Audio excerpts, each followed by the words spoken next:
And we are live. Hello, everyone. Welcome to episode 24 of the MTVM Podcast. I am your host, Diego Coya, and as always, I'm excited to be here. I have a lot of topics tonight. Ladies and gentlemen, I have a lot of topics. I just broke the record for how many movie topics I have. I have 10 movie topics tonight. 10. Almost for movies alone. So, I have a lot of stuff to talk about, but I'm excited to be here like always. And, since we have a lot to do tonight, I do want to get started. But first, like always, you two gentlemen, please give your introductions. Hello. All right. I'll make it quick since we got a lot of shit to go over. But I will say this. Hey, what's up, you guys? Film Fan 599. We're here again for the MTVM Podcast, episode number 24. And shall be a very exciting episode as well. And, of course, happy Rusev Day to you all. Now, let's get on with the show. Forget Andrew. No one cares. Okay. You always say to forget me, but how could you forget me? True. You got a point. We're like the Shield.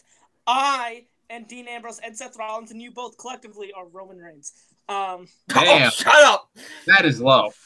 No. All right, I'll make something better. We are collectively the Undisputed Era. Yeah, I'm Rickard Strong because apparently my friend says I look like him without my glasses. I would love to be Kyle O'Reilly because he is just a beautiful man. His mannerisms are fantastic. And Diego is Adam Cole because he's the leader of all this. I was going to say Bobby Fish because Diego's the best facial hair out of all of us. I'm the best facial hair. I dig it. Yes. All right. But, hey, it's Andrew. Ready for another great episode of the MTVM Podcast. I got some very exciting topics, So let's get to it, shall we?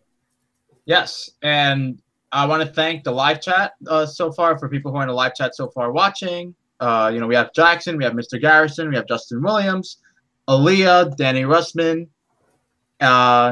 We have Asus. I'm sorry if I mispronounced that. Oak and Owen Buckner. Thank you guys for watching. Hope you guys enjoyed today's episode. All right, so like I said, I have 10 movie topics, so we're gonna get started right away. All right, so the first topic I want to go over is a trailer discussion. So actually, I have 4 trailer discussions today. So I'm going to go over the first one. And the first one I want to go over is the trailer discussion for The Predator. Now, The Predator is a trailer that came out about 5 or 6 days ago. This came out sometime, I think like a day or two after last week's episode.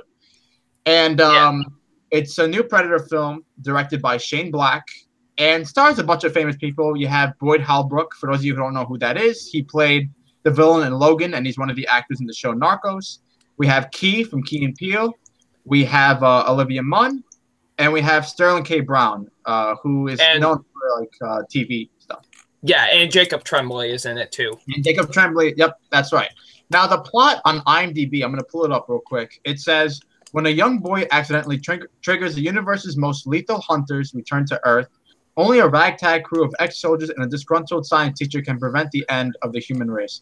So it seems like this movie is going to be a reboot of the original series. Now, as far as the original movies go, I love the first one with Arnold Schwarzenegger. That is a great movie. I used to watch it a lot when I was a kid. I still find it to be a film that still holds up to this day.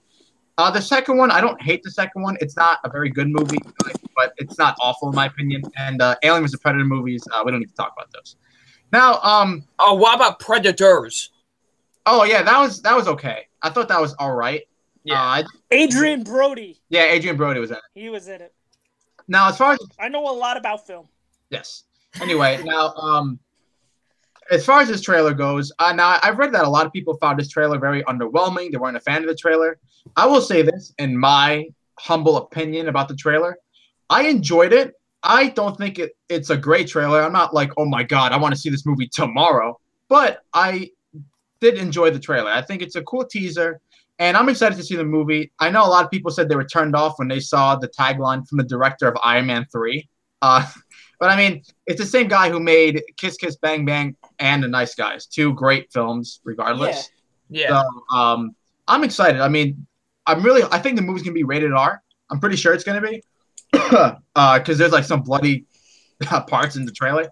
But yeah, I mean, I feel like I'm in the minority when it comes to this trailer because a lot of people said that it was very underwhelming. It looked mediocre. I'm excited personally, so I'm wondering what you guys think of the trailer. For me, I'm kind of in the majority with this. I kind of found the trailer to be underwhelming. I was kind of like, I didn't think it was bad or anything. I was just kind of like, like, okay. But I'm still excited because it is a Predator movie being directed by Shane Black of all people. So it should at least be good. You know what I mean? And Shane Black has proven many times, that he can be a good director and, direct some good shit. So hopefully this is good. Just this trailer didn't necessarily do anything for me. Okay. Understood. You know what it's like? It's like what I feel about Venom is how you feel about this trailer. Pretty much. Pretty much. So. Yes. So, Andrew, did you watch the trailer? If you did, what do you think? Yes, I did. I actually thought it intrigued me. It looks fun. I'm personally not a fan of the Predator movies. I mean, the first one's really good, but other than that, I don't care. And the Predators are cool. It's just that, I don't know. I've always been a huge Alien fan, and I love the Xenomorph. And just, I'm team Xenomorph all the way. But with the from the director of Iron Man 3, I mean, let's be honest. If they put from the director of Kiss Kiss Bang Bang and The Nice Guys, I mean, as great as those movies were, the general movie-going audience isn't gonna know those movies. But with Iron Man 3, people are gonna be like, Iron Man 3.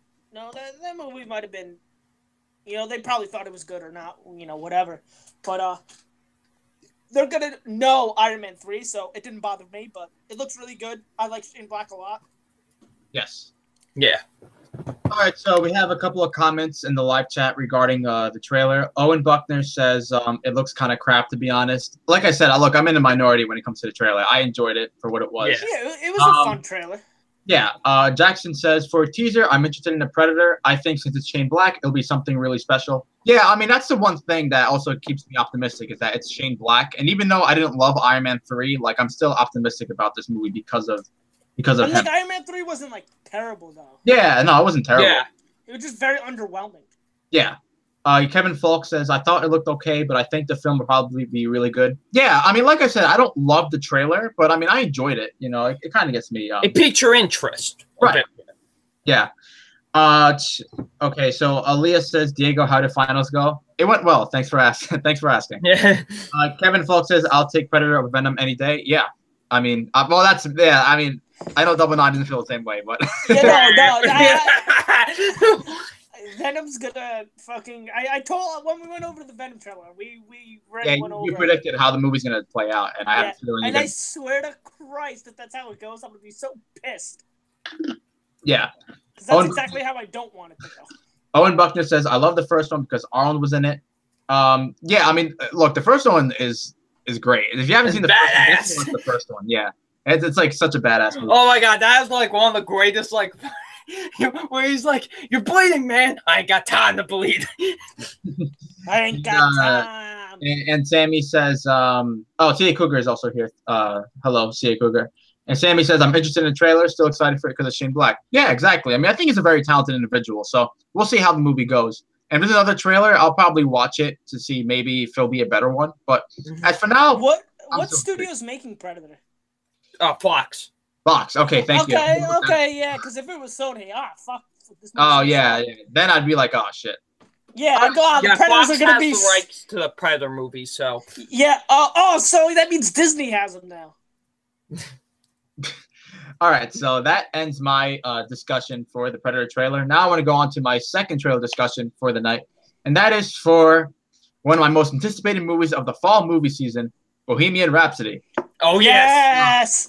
Now, I believe you guys are going to join me on this. Now, I'll say this because this is a teaser trailer, and I loved this teaser trailer. I mean, the way how they did a mix-up of all of Queen's famous songs and how it went along, man, it looks great. And I got to tell you, the actor who is going to be playing Freddie Mercury, Rami Malek, I think. Is that his name? Rami Malek. Malek, thank you. The actor who plays Mr. Robot. Yes. Mr. Robot himself. Yes. Also, for those who have played Until Dawn. Yes. You know who I'm talking about. Yeah, He's I know what you're talking one about. Of the brothers. Mm-hmm. But anyway, the teaser trailer is great. This looks like a hell of a movie, man. I mean, just like the way how he walks and how he just carries himself, man, it looks like Freddie Mercury is literally on screen. And wow, as a teaser trailer, it really did its job. Like, it made me very interested, and it made me really hyped to see the film. I'm a huge fan of Queen. Actually, that was the first band we did the best of. Yes, that's right. Segment. And you know, they're known as one of the best bands of all time. And even if you don't like the music, you can't deny that. You know, they revolutionized it, honestly, with their songs. And Bohemian Rhapsody is known as like arguably one of the best, like the best song ever. But yeah, I one of my favorite parts of the teaser trailer wasn't even like him singing or anything. It was a joke.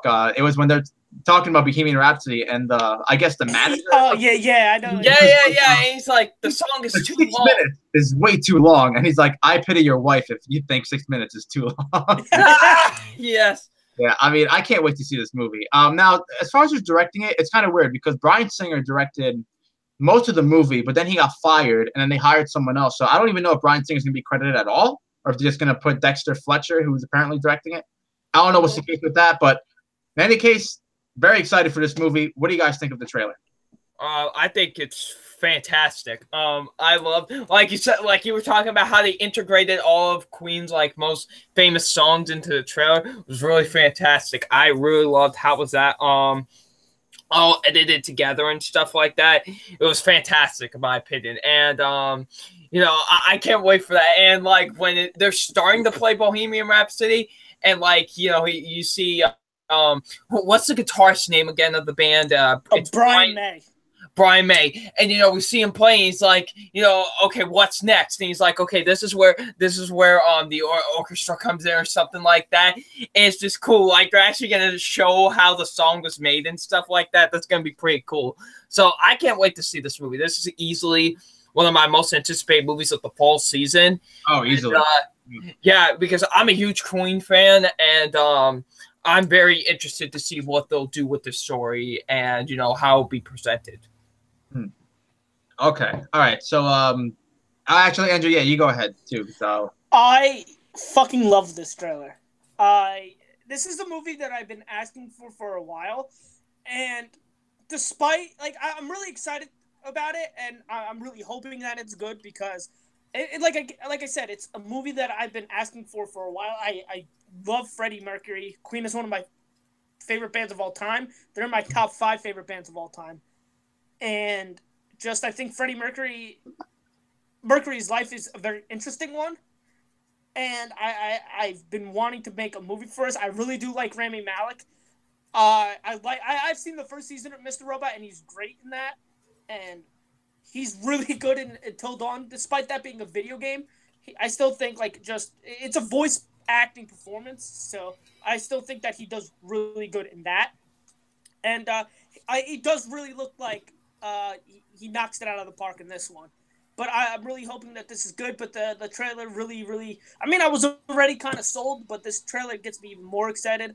I just do like how they integrated all the songs into one, and I thought the editing was really like perfect. Oh, really, it was. Yeah, I love it. Yeah, and you know, it's literally one that I've seen so many times. It's only been out 2 days, and I've seen it so many times because it's such a good trailer. You know, and I can't wait to see. You know, what is it? November? I can't wait till November. Yes. Comes out November 2nd. And I actually I was talking to my dad about it, and because he asked me if I had seen it, and I had mentioned how people were initially complaining that Sacha Baron Cohen wasn't cast.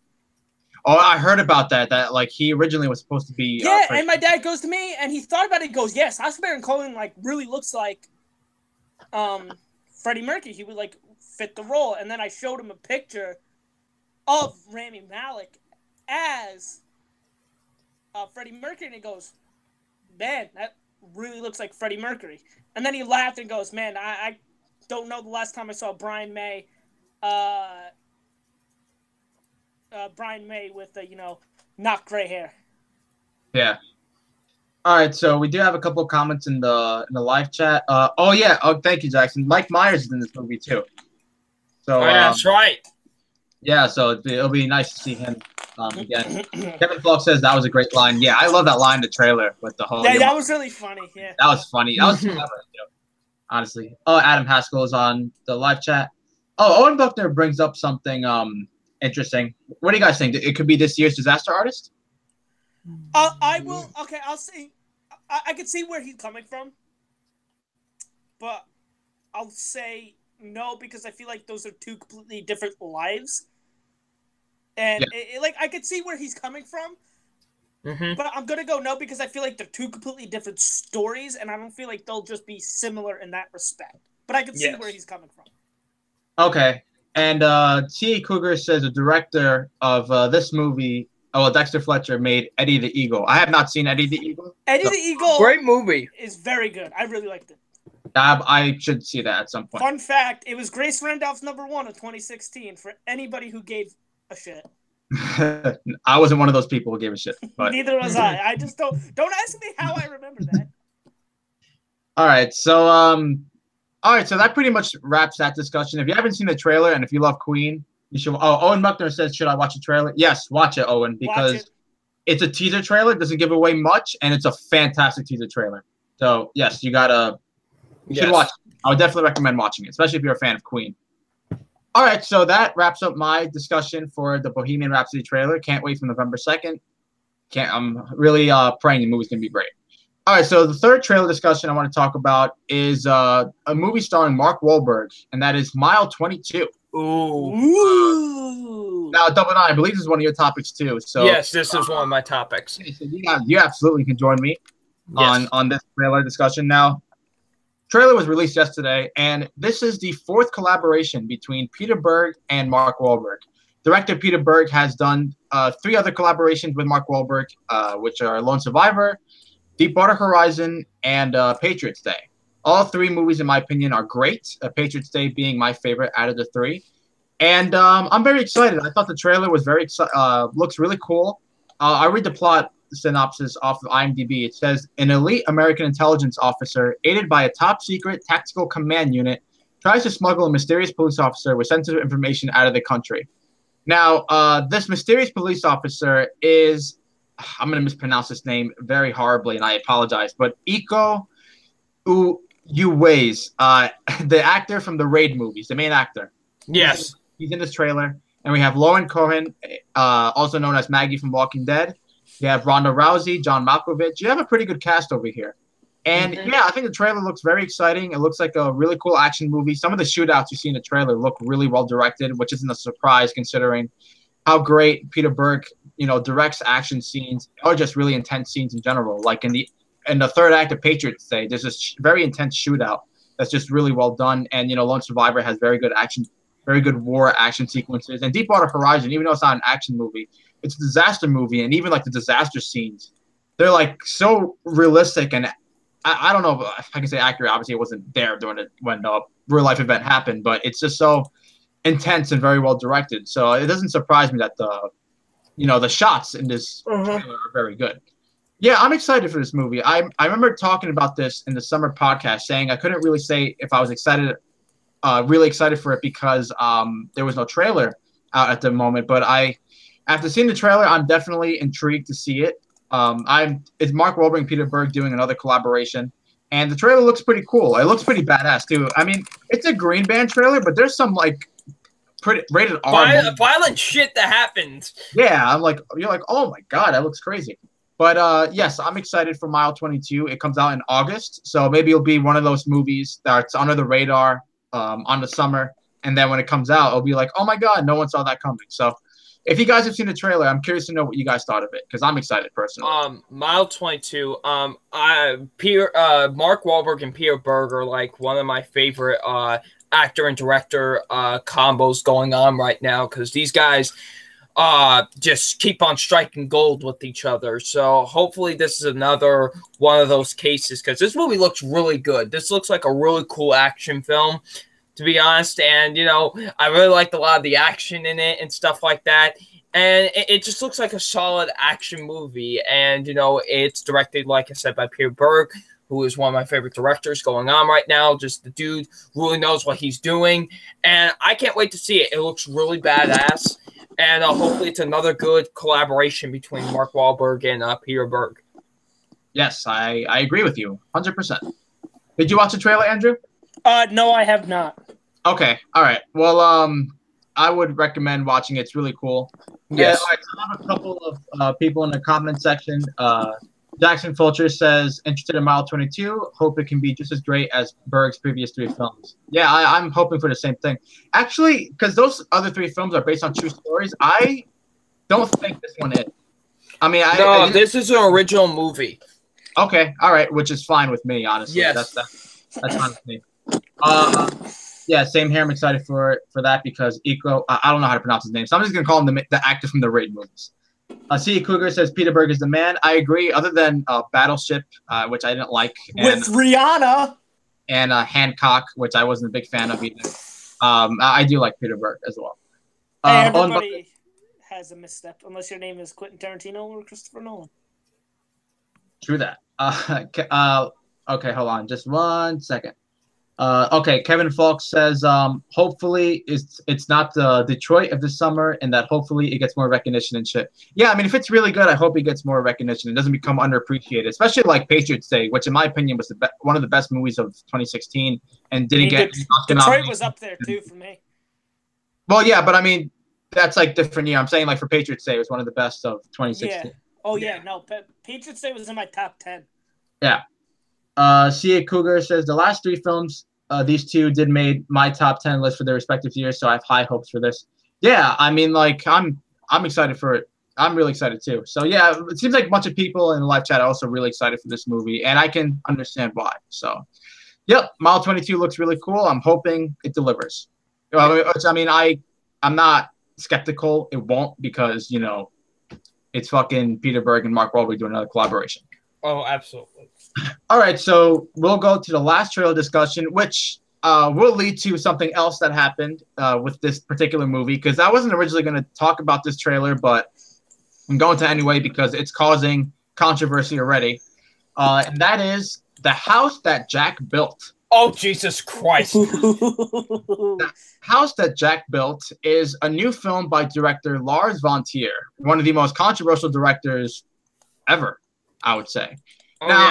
Now, he's made a lot of movies. I'm not going to lie to you. I've only seen one of his films, Nymphomaniac Volume 1, which I remember it being decent. I don't remember much of it, but I remember watching it and thinking it was good.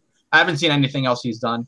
But I know his movies are known for just being very out there, and he just basically just makes these kind of movies that, contain a lot of stuff that offends a lot of people. And, yeah, he's controversial. People like his films. There are people who absolutely despise him.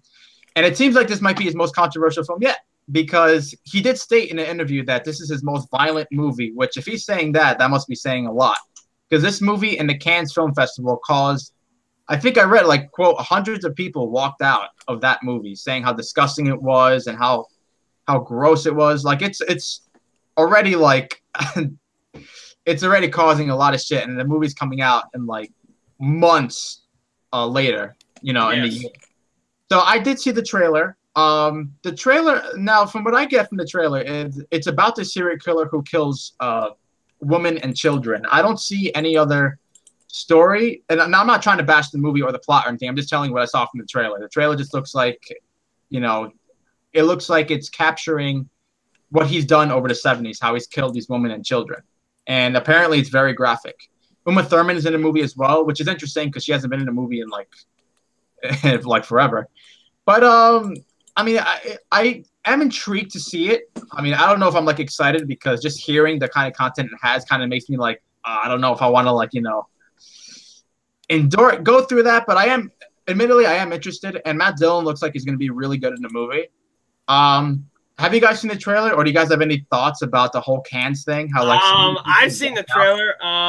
Pretty much looks like your typical fucking Lawrence von Trier movie, but I somewhat have an interest in it, I guess. I like Matt Dillon a lot as an actor. I think he's very underrated, actually.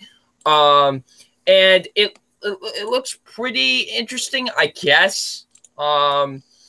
You know, I'm not usually huge on these particular movies. Honestly, I'm going to be completely for real. But, you know, I who knows? It could be good. I wasn't a fan of the Nymphomaniac movies.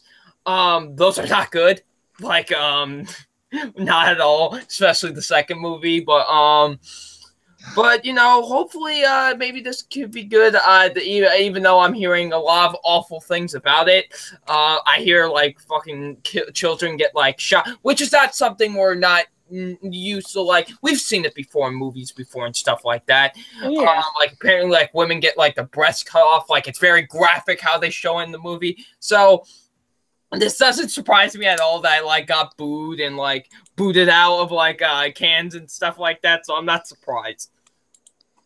Yeah, I mean, it looks like it's going to be very controversial. Like, I can see it, man. Like, just like a lot of articles. There's already a lot of articles about this damn movie.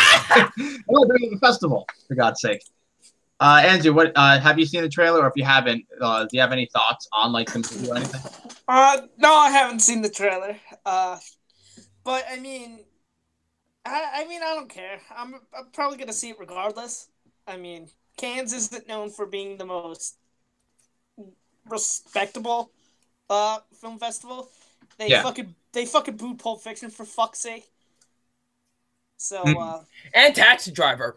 Yeah. And, that's right, and Taxi Driver as well. So you know, every time Cannes boo something, I take it with a grain of salt because they fucking booed Pulp Fiction for fuck's sake. Yeah. Okay, so Kevin Falk says, looks fantastic. Only seen Antichrist, but from what I've seen, he's a great director. And I heard Antichrist is a fucking crazy-ass movie. I haven't... Kaden is fucking forcing me to watch that shit. What, Antichrist? Yes! Where is he, the bastard? Caden should be making you watch Boston Celtics games because they're on a roll fucking right now. Jackson Fulcher says, the house that Jack built, I may not see. I'm curious, but I'm also afraid. I'm kind of the same. I mean, I think I'm going to see it, but I'm curious, but I'm also like, because I hear the content of the movie, I'm like, oh, shit, I don't know if I want to sit through that. We have, sorry. Okay, Cia Cougar says, I honestly don't know if I'm going to see it. I'm afraid it could be like the Neon Demon and Mother, where it has shock value for the sake of shock value, and I end up despising it. Yeah, I mean, I feel like people might have that reaction towards this movie, especially with the content it contains. So it's very likely, if you weren't a fan of either of those two movies, you might not enjoy this one either. Okay, so, and Kevin Falk says, yeah, that's the thing. Cancer sensitive as fuck. This doesn't surprise me at all. Yeah, I mean, even like without, make pretend this didn't happen. Like, Cannes is not known for being like the best audience, honestly. Like, you know, like you said, they booed Pulp Fiction, and don't they like mostly boo everything? Yeah, pretty much. I like hate mostly. Okay, well, I don't know. I'm probably gonna see it, honestly, but we'll just have to see. I did like the trailer though. I'm not gonna lie, the trailer does look interesting, but well. And that concludes my trailer discussions. I still have 6 more topics to go over. Now the 6th. We're gonna be here a while. No, wait. Well, I can't count. I'm so bad at math. 5th topic. I'm sorry. Well, I have 6 more topics, but this is my 5th topic. There you go. All right. So my 5th topic is revolving a sequel that will be coming out next year, Zombieland 2. Oh, this is one of my topics.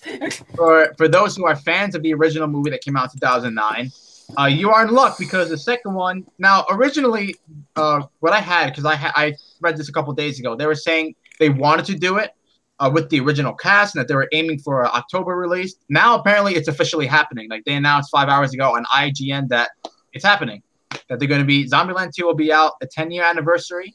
And, yeah, we'll be getting the sequel. Now, personally, I'm hyped because I love the first movie. And plus, they're getting the original cast back. So, like, this is, like, perfect. The first movie was hilarious. Oh my god! Like, oh yes. I know it's a horror film too, obviously, because you know there's zombies, people get eaten and shit. But the beginning, even when people are dying, like not because I'm a sadistic fuck or anything, but like there's so it's the way that was executed. Yeah, like with and they have fucking Peru the Bell Tolls by Metallica playing in the background. It was like the perfect intro. It's like the what as he's saying the rules of the movie. and then like the fat guy, he's like you have to work on cardio, and the fat guy, Yes.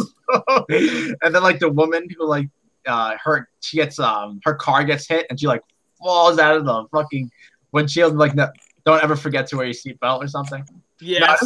No, I thought the first one was a great comedy and it's a really good. I think it's a great movie in general. I'm totally hyped for a sequel, especially with the original cast and I believe the director too coming back. I mean, I'm down for a sequel. Same here. I'm down for it. What about you guys? What do you guys think? This is perfect. I'm down for it, honestly. Like, everything, all the chips are in place. Like, the original director's coming back. Like, the whole cast is coming back for this movie. Like, all the chips are in place. Like, I'm really hoping that this is a funny sequel. You know, I'm interested to see where they'll go with it, knowing that it's 10 years later.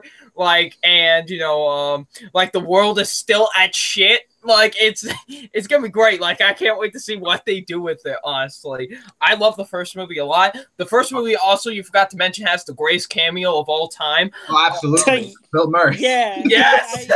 I agree with that wholeheartedly. But like, just I love it. It was funny. It was, you know, executed its horror element very well. It was great. Like, I really loved it a lot.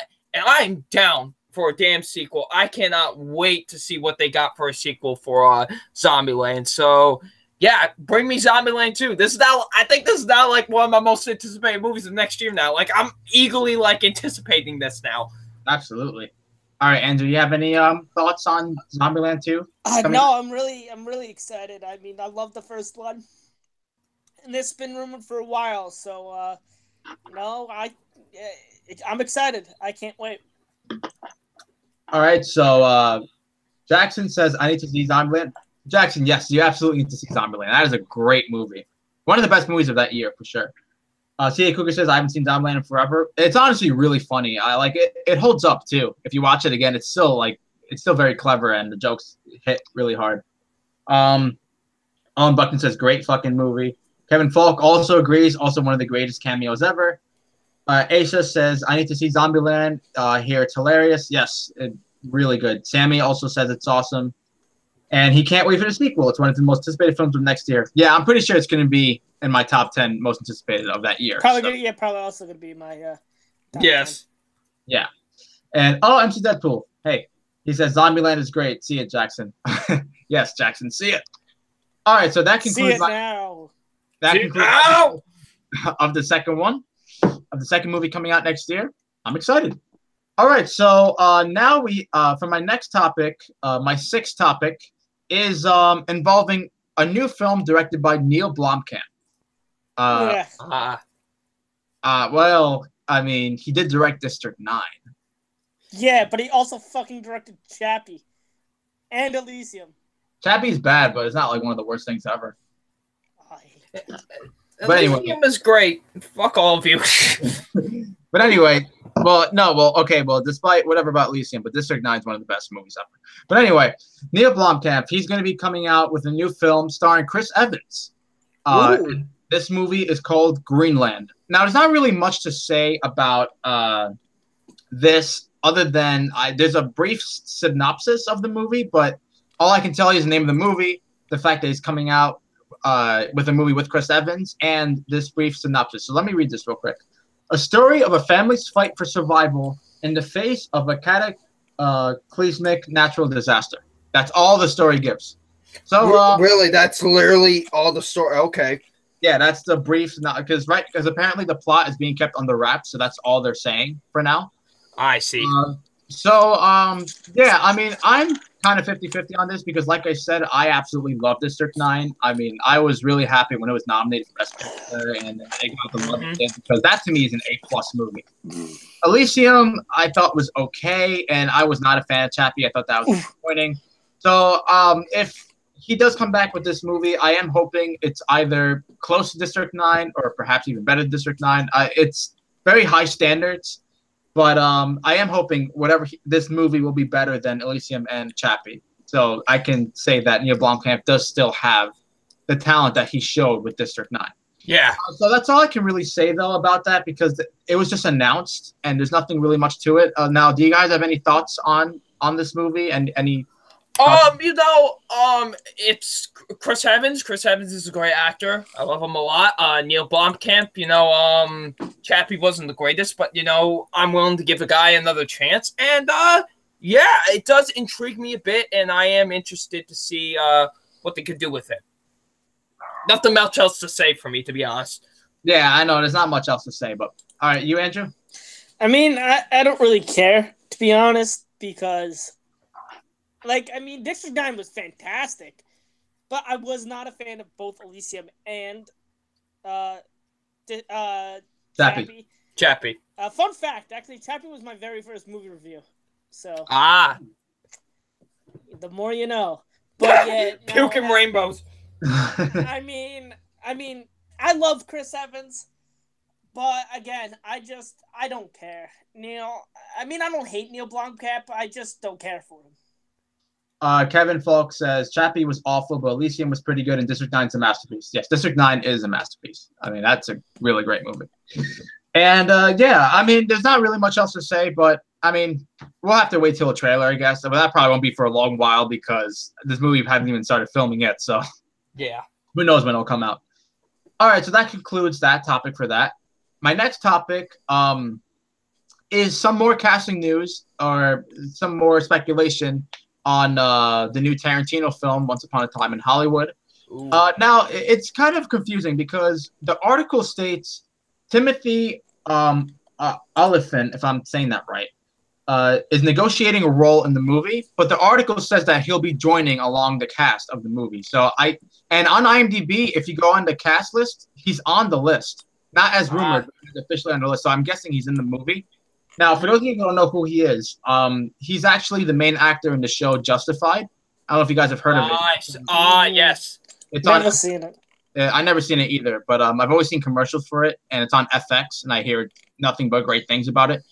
But yeah, he's apparently eyeing a role, or actually officially in the movie. So it's just the list is growing for the long list of grade A actors in Tarantino's new film, Once Upon a Time in Hollywood. Yes. Now, there's nothing much else to say, honestly, because they didn't even say who he was going to play. But the fact that he's added in this movie just goes to show you how big the cast is getting. And this is my most anticipated film of next year. I'm just super hyped. Nothing much else to say, really, unless you guys have anything you want to add to that. If you've seen this guy's other work, this actor, if this makes you excited that he's in it or anything. Like, you guys have anything? I'm excited. I do like the guy a lot as an actor. I think he is really talented. So I am interested. And plus, this cast just keeps on getting bigger and bigger and fucking bigger as the time goes along. So, yeah, which makes me even more hyped for the film. Okay, so I'm looking at the IMDb. I'll tell you some other movies he was in. Oh, he was in Hitman. He played Agent. Yeah, he was Hitman.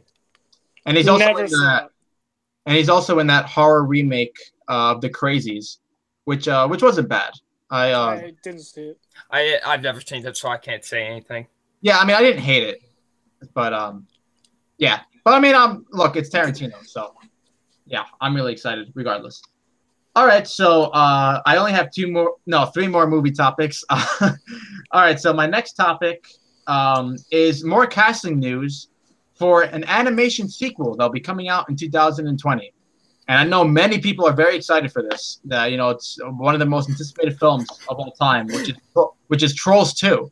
I was about to say, I knew there's a joke coming in somewhere. Yeah, no, I know this motherfucker. I know he does this fucking shit all the fucking time. I know he's fucking with somebody, and I swear to Christ, I thought he was gonna say the fucking Boss Baby 2.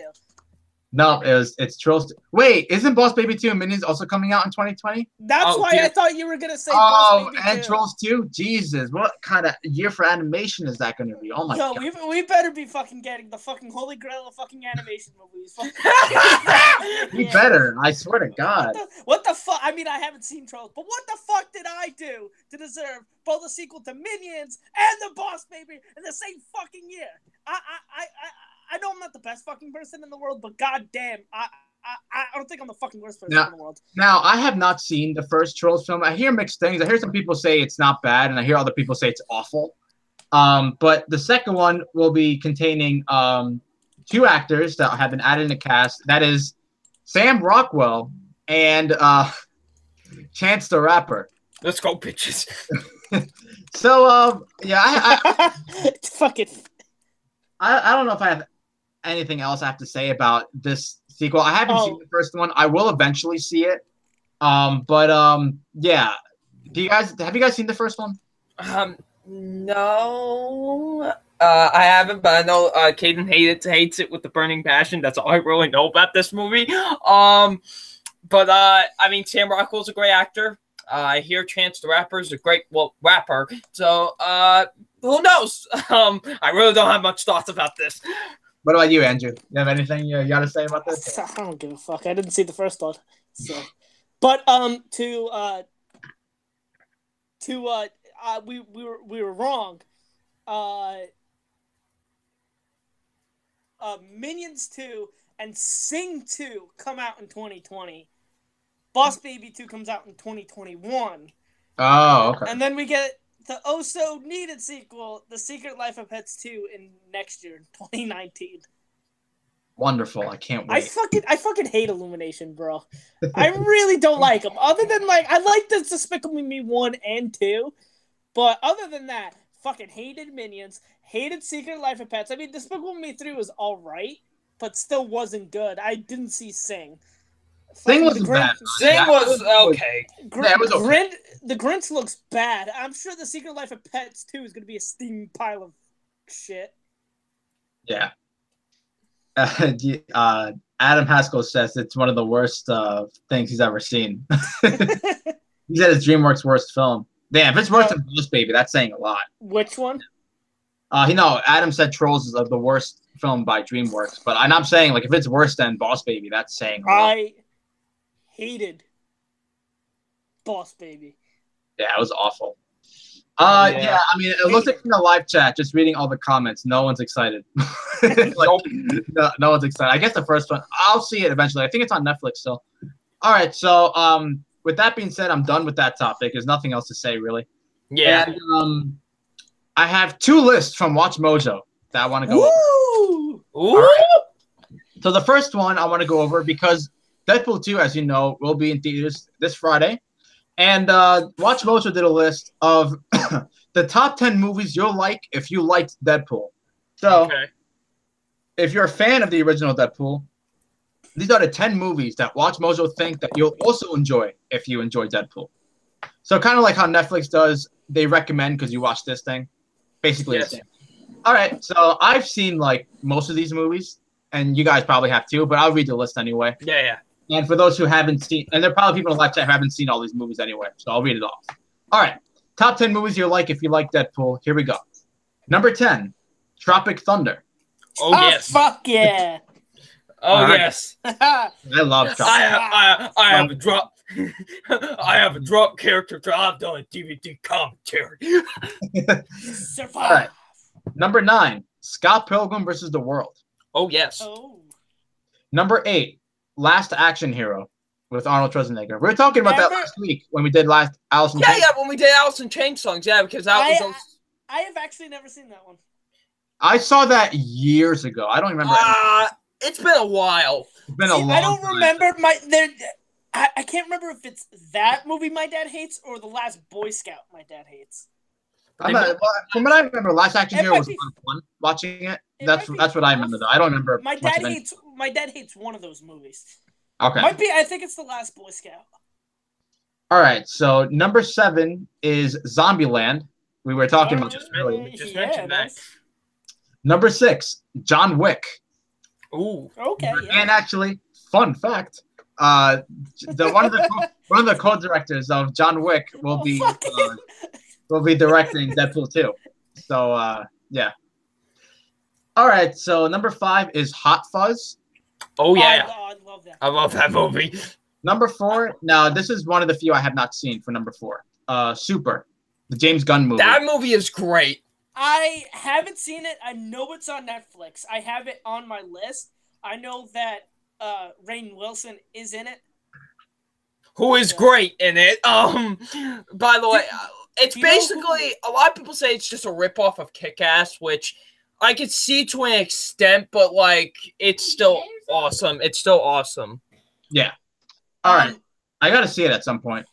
I know that what's her face? Jenna Fisher from The Office, who plays Pam in The Office, who is real good friends with Rainn Wilson, got him the part because she used to be married to James Gunn, and after they got divorced, they remained good friends. Oh, okay. Oh, okay. All right. Number 3. This is another one I haven't seen. Shoot 'Em Up, the one with Clive Owen. I haven't seen that one either. That movie is. Okay, it's one of those movies where it's aware of what it is. Like it does. Like Deadpool. Yeah, it's aware of what it is, and it's great. Like also opening action scene has Breed by Nirvana in it, so that's another plus. All right. Number 2, Kingsman: The Secret Service. Yeah, Yes. I could. Yeah. All right. Now, what do you guys think number 1 is? I'll give you guys one guess. Okay. I have to really think about that because it's like, movies that. Okay. Okay, I feel like this is the too obvious choice, but I'm gonna go say Kick-Ass because I feel like that's the only logical one. I'll go with that too. You guys are right. Number 1 is Kick-Ass. Okay, nice. Yeah, so I haven't seen 2 of these movies, but I've liked or loved all the rest of the movies they mentioned. Yeah, I could. Want to know something? I've actually never seen Kick-Ass. Never seen it. Oh, really? I Yes. remember seeing 2010. I don't know why, because I remember it came out. I remember seeing that in my freshman year of high school and Scott Pilgrim. So Yeah, they both came out the summer movie season. yeah, Mm-hmm. but I remember. You should definitely. I think you'd really like Kick-Ass 009, honestly. Yeah. Nice. Yeah, you should definitely. see it. Nick Cage is. I think it's his last truly great role, to be honest. Oh, he's great in that movie. Yeah. It's his last great role. He's not good and he's great. Yeah, Adam Haskell says Kick-Ass is one of my favorite movies ever. Top 20, honestly. Yeah, I mean it's really good. It's awesome. I wasn't too big on the second one though, honestly. Kick-Ass is definitely in my top 10 of that year. Definitely one of my Oh favorites. yeah. Yeah, easily. Jackson Butcher says not Kingman 2. Yeah, no, not Kingman 2. The first one. Matt Vaughn did Kick-Ass, right? Yes, he did the first one. The second one was from another guy. So yeah, no, I mean this was actually very good. I can understand. I mean, from the ones that I have seen, Uh-huh. I could totally understand. If you like Deadpool, you would like these.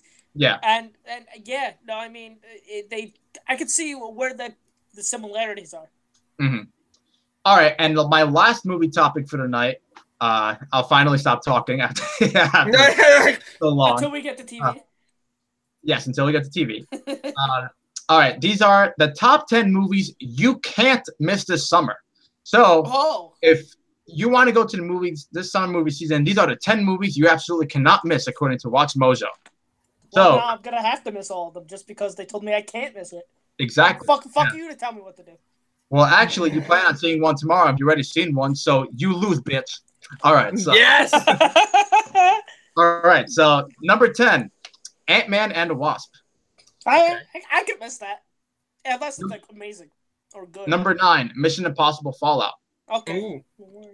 Number 8, Under the Silver Lake. Now, I have not seen the trailer for this, but I am intrigued to see it. There's a trailer for it? I believe so. Yeah. Oh, I gotta see it, but I am very intrigued because it's by the same guy who did It Follows. Yes. Yes. Number 7. This is higher than Ant-Man and the Wasp and Mission Impossible Fallout. Can I guess? What is it? I don't know why I just put myself on the spot. Number 7 is The First Purge. Why? Damn. Why? Oh my God. All right. Yeah, because definitely people want to see The First Purge more than Right. Mission Impossible Fallout in a fucking Marvel movie. Definitely. In all seriousness, that is one I can miss. Yeah. I will miss. Number 6, Ocean's 8. Also one that I probably will not see in the Why do you think people want to see that more than a fucking Marvel movie? And Mission Impossible, too. All right. Number 5, Jurassic World Fallen Kingdom. Okay, yeah. Which I can, even though I'm not too excited, I can understand why it's high. Yeah, I can understand why it's that high. Number 4, Deadpool 2. Ooh, I'm surprised it's not like number 1 or 2. Number 3, Incredibles 2. I'm surprised that's not number 1 or 2. Number 2, Solo, a Star Wars story. Okay, I think it should be okay. Can I guess what number 1 is? Wait, hold on, Double Nine. What were you saying? I don't think people are looking forward to that more than The Incredibles 2 or Deadpool 2. No, I think the only reason it's that high is because it's Star Wars. It's fucking Star Wars. Yeah, that's why. Yeah. All right, and number 1. Can I guess? Sure. It's obviously, I mean, I don't know why. It couldn't be any more obvious. It's obviously the best birthday present ever, Duck Duck Goose. Yeah, No, unfortunately. it's Uncle fucking Drew. Are you kidding me? Oh, yeah. I mean, as excited as I am for Uncle Drew, I mean, come on. Duck Duck Goose looks like the next fucking Lion King. Like, am I right? Oh, yeah, absolutely. Oh, yeah. Best animation. Just give it the Oscar right there. Yeah, fuck it. Fuck Isle of Dogs. Fuck Incredibles 2. Fuck any other animation movie. Just give us the fucking Duck Duck Goose. You know what? Fuck it. Give Best Picture the fucking Duck Duck Goose too while you're at it. Number 1. No, Jackson, it's not Mamma Mia. It's Infinity War. That already came out, but okay. Yeah, and I mean, I'm pretty sure most people I know have seen it at this point. So, and we've all three of us have seen it. Yes. All right. So, yeah, that's the list. So, yeah, apparently, if you have to choose between the first Purge and Mission Impossible and Ant-Man, choose the first Purge because you can't miss that over those. Yes. Thanks for I am extremely upset with this list. Where the fuck was Duck Duck Goose? Why? Like I said, it's coming out on my birthday. It's the best birthday gift I could ever ask for. The gods have answered my prayers. I go, can I please have this movie come out on the greatest day fucking ever? And it is. So, Duck Duck Goose, the greatest day ever, Rusev Day. Oh. Yeah, my birthday so happens to be also on Rusev Day. And so is Diego's, and so is Jackson, so is everybody's. All right, so T.A. Cougar says Solo shouldn't be that high. Yeah, I'm not looking forward to Solo, so I don't want to sound biased, but I don't think it should be higher than Incredibles 2, Deadpool 2, or even Mission Impossible, honestly. That's just me, though. And, yeah, I mean, the list was okay, honestly. So, all right, so that is it for my movie topics. And Double Nine, take the floor. I literally have one since the other 3 were already discussed, and that's the new Mission Impossible trailer. Oh, okay. Speaking of the devil itself, Mission Impossible. This looks badass. That's all I can really say. Like, it's another awesome trailer. Like, I can't wait to see this movie. I'm a huge fan of the Mission Impossible franchise, which I'm sure everyone else is here too as well. And, it just looks like another badass entry into this series. And I can't wait to see it. Henry Cavill, man. Let me tell you something. This motherfucker looks like he's literally reloading his hands, okay, in the trailer. It's amazing. Like, I can't wait to see him in this movie, honestly. So, I think it looks great. It looks like another fun and exciting entry into this series. Yeah. I have not seen the newest trailer. What was it, released today? Yeah, released today. Yeah, no, I didn't see it. And I'm probably not going to – if it's in the theater, I'll watch it, but I'm not going to go out of my way to watch it because I'm very excited for the movie as it is. And I just want to go in knowing as little as possible. So, yeah, that's all I got to say because I didn't watch the new trailer. So, Andrew? All right, I got 2 movie topics. One is a review, and I don't even know why I fucking watched this movie. I really fucking don't. I guess I just pressed because you play. hate yourself. That's the only. I just press play on Netflix and go, well, I started, might as well finish. That is Netflix's newest movie, The Kissing Booth. It is a romantic comedy film directed by Vince Marcello. Don't know who the fuck that is. And stars Joey King. You may know her from The Conjuring. And the greatest comedy to come out last year, Wish Upon. But basically what this movie is about, it's about Joey King character, Elle, who has a best friend, Lee. And, they're best friends. They have been since birth. They were actually born on the same day. And they have a set of rules. One of the rules is that they're not allowed to date each other's relatives. Yes. Now, there's a problem. Elle has a big crush on Lee's older brother, Noah. Also, she has never been kissed. And when... so there's this carnival coming around, and they have a fundraiser for their dance club because they really like fucking dancing. They come up with the idea of a kissing booth, and something happens, and they kiss, and it's a forbidden love now. And keep this in mind. I haven't seen that many movies this year. I will actually tell you the amount of movies I have seen so far this year, the exact number of movies I have seen this year. It's not a lot, but I have seen. So I've seen 17. That's You're ahead not of me, a lot. honestly. You're ahead of me. I'm I'm ahead of both of you. I'm seeing 37. Yeah. But and even though I haven't seen that many bad movies, I've seen maybe 3 I've given I guess you can call it a rotten grade. But this is easily the worst movie I've seen so far. Everything. Okay, so this tries so hard, and I mean so hard, to be this generation's, 16 Candles or Pretty in Pink or something like that. It tries so hard to be a John Hughes type movie, but it fails at that. It is so awkward at times, and so many cringeworthy moments. The line delivery, it just comes off as cringeworthy and awkward so many times that I just go, I can't believe that just happened, or I can't believe that was just said. And it was like, every time I thought, okay, I go, all right, I mean, it can't possibly get more awkward than this. It somehow manages to get awkward. Not only was the writing of the characters terrible, I think that the acting, the performances just were awful. Fucking, you might as well have the older brother Noah been played by a tree, because his performance was just so fucking wooden. Damn. It is so uncharismatic. He is so generic. He plays the typical older brother bad boy. He rides a motorcycle, wears the leather jacket, always goes out. He's a player, but he absolutely no charisma whatsoever, no charm. It's just awful, and it's just so bad. It's just why. Yeah, I don't know why I watched this.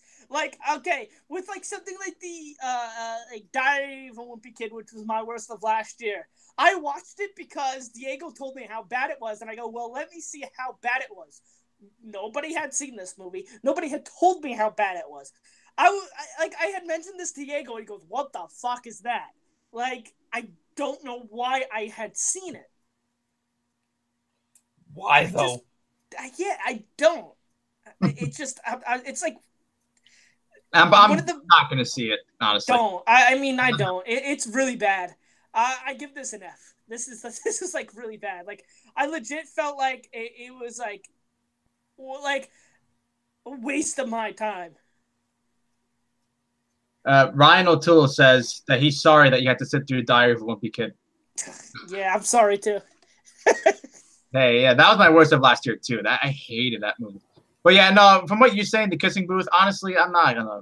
No, it's bad. I thought. I don't mean, not that I thought it was gonna be good, but I don't know. This actually has Molly Ringwald in it. So oddly enough, when I said this tries to be like a John Hughes movie, my fucking Molly Ringwald's in it. She's in it for 15 fucking minutes.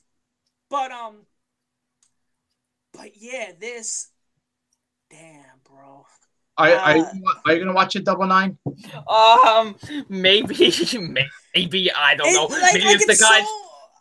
awkward, and it's supposed to. I guess it tries to be like this romance movie, and then this coming of age movie about this girl who tries to find her sexuality, but like because he's never been with the guys, he's actually never been kissed, and every time she tries to kiss somebody, just something terrible goes wrong because she's so fucking awkward. But like I just think I think the whole rules thing is kind of really stupid. And they emphasize that a lot, and it's so annoying because rule number 9 is don't go out with your best friend's relative. Rule number 15: if your best friend is mad at them, they can't stay mad at you if you buy them fucking ice cream. Like, what the fuck? Ryan O'Toole says my worst movie so far this year is Sherlock Gnomes. I didn't even see that. But mine's Game Over, man. Fuck that movie. But, the kissing booth, like, the character of Joey King comes off, not only is she come off as super awkward, but she comes off with a shitty friend because of what she does in the movie. Yeah. But, this is an F. This is the first F I've given so far this year. Wow. But again, I haven't seen that many bad films yet. No, I mean, neither have I. I think my least favorite that I've seen is The Open House, which I didn't even completely hate. It's still bad, but it's bad. I much prefer Open House, and I mean, Truth or Dare I saw it and that was bad, but I still rather watch Truth or Dare than The Kissing Booth. Damn. All right. Oh yeah. All right. So, all right. So my second and final topic. I got another segment of Memory Haze. Memory Haze, boys. Yeah. So, oddly enough, we were talking about some Edgar Wright films before. This one is about Edgar Wright. Ooh. Now, a nice, easy one. Edgar Wright is personally one of my favorite directors of all time. Not only working today, just of all time. I actually wish he would do more. I feel like he would be a lot higher if he would do more. Because a lot of his films I love. And, I'm just going to get right to it. He only has 5 films. And number 5 is Scott Pilgrim vs. the World. Ooh, nice. I love that movie. I love... This is a really good movie. I love the style. It actually really feels like a video game. And I felt like this movie could have not failed, but it could have been one of those cases where it was style over substance. But... It has the substance, and it really, the style really works. The only thing that really holds it back from me truly loving it and truly giving it that perfect grade is actually the character of Scott Pilgrim.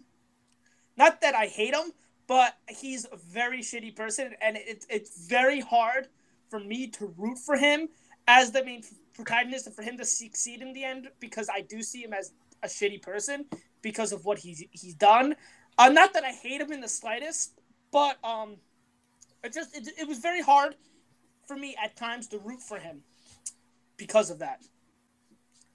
Yeah. Coming in at number 4 is Shaun of the Dead. Ooh, nice. This is probably one of the best spoof movies of all time. It is fully aware, and the comedy is absolutely brilliant. I just love the awareness that it has. I love that Simon Pegg and Nick Frost. I love their relationship, and it's just a fun time.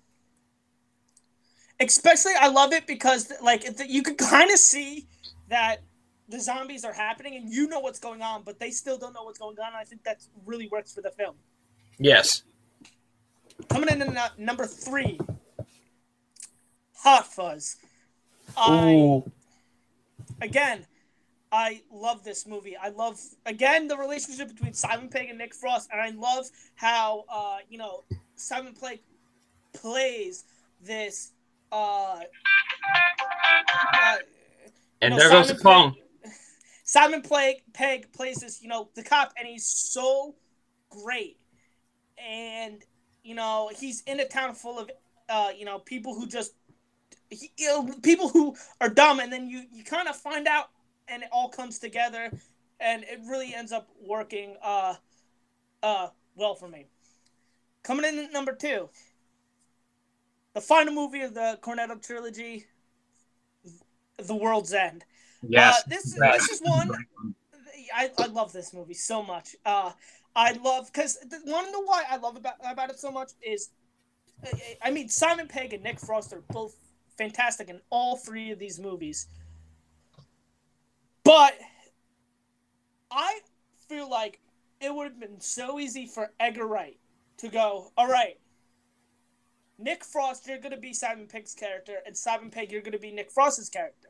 I felt like it would have been so easy for them to do that. It just felt like those would have been the roles for them. But he doesn't, and they play the opposite of what you think, and they do it both perfectly. You have Simon playing the irresponsible one, and then Nick Frost is the one who's kind of responsible, wants to get better, and just it was fun having them, go on this adventure, reliving the past, but also trying to figure out what's not right, and it's just a fun adventure. I love this movie. Coming in at number 1 is the movie that I haven't mentioned, and that's Baby Driver. That's my favorite as well.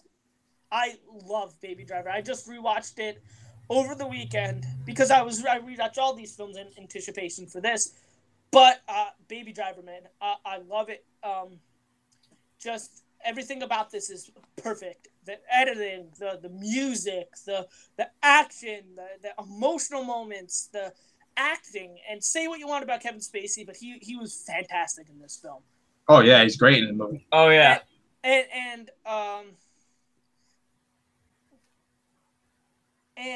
my favorite, this probably has my favorite line in any single movie that came out last year. Stop quoting Monsters Inc. It pisses me off. Yeah. Like that was so funny because it was just so random and it was just hilarious.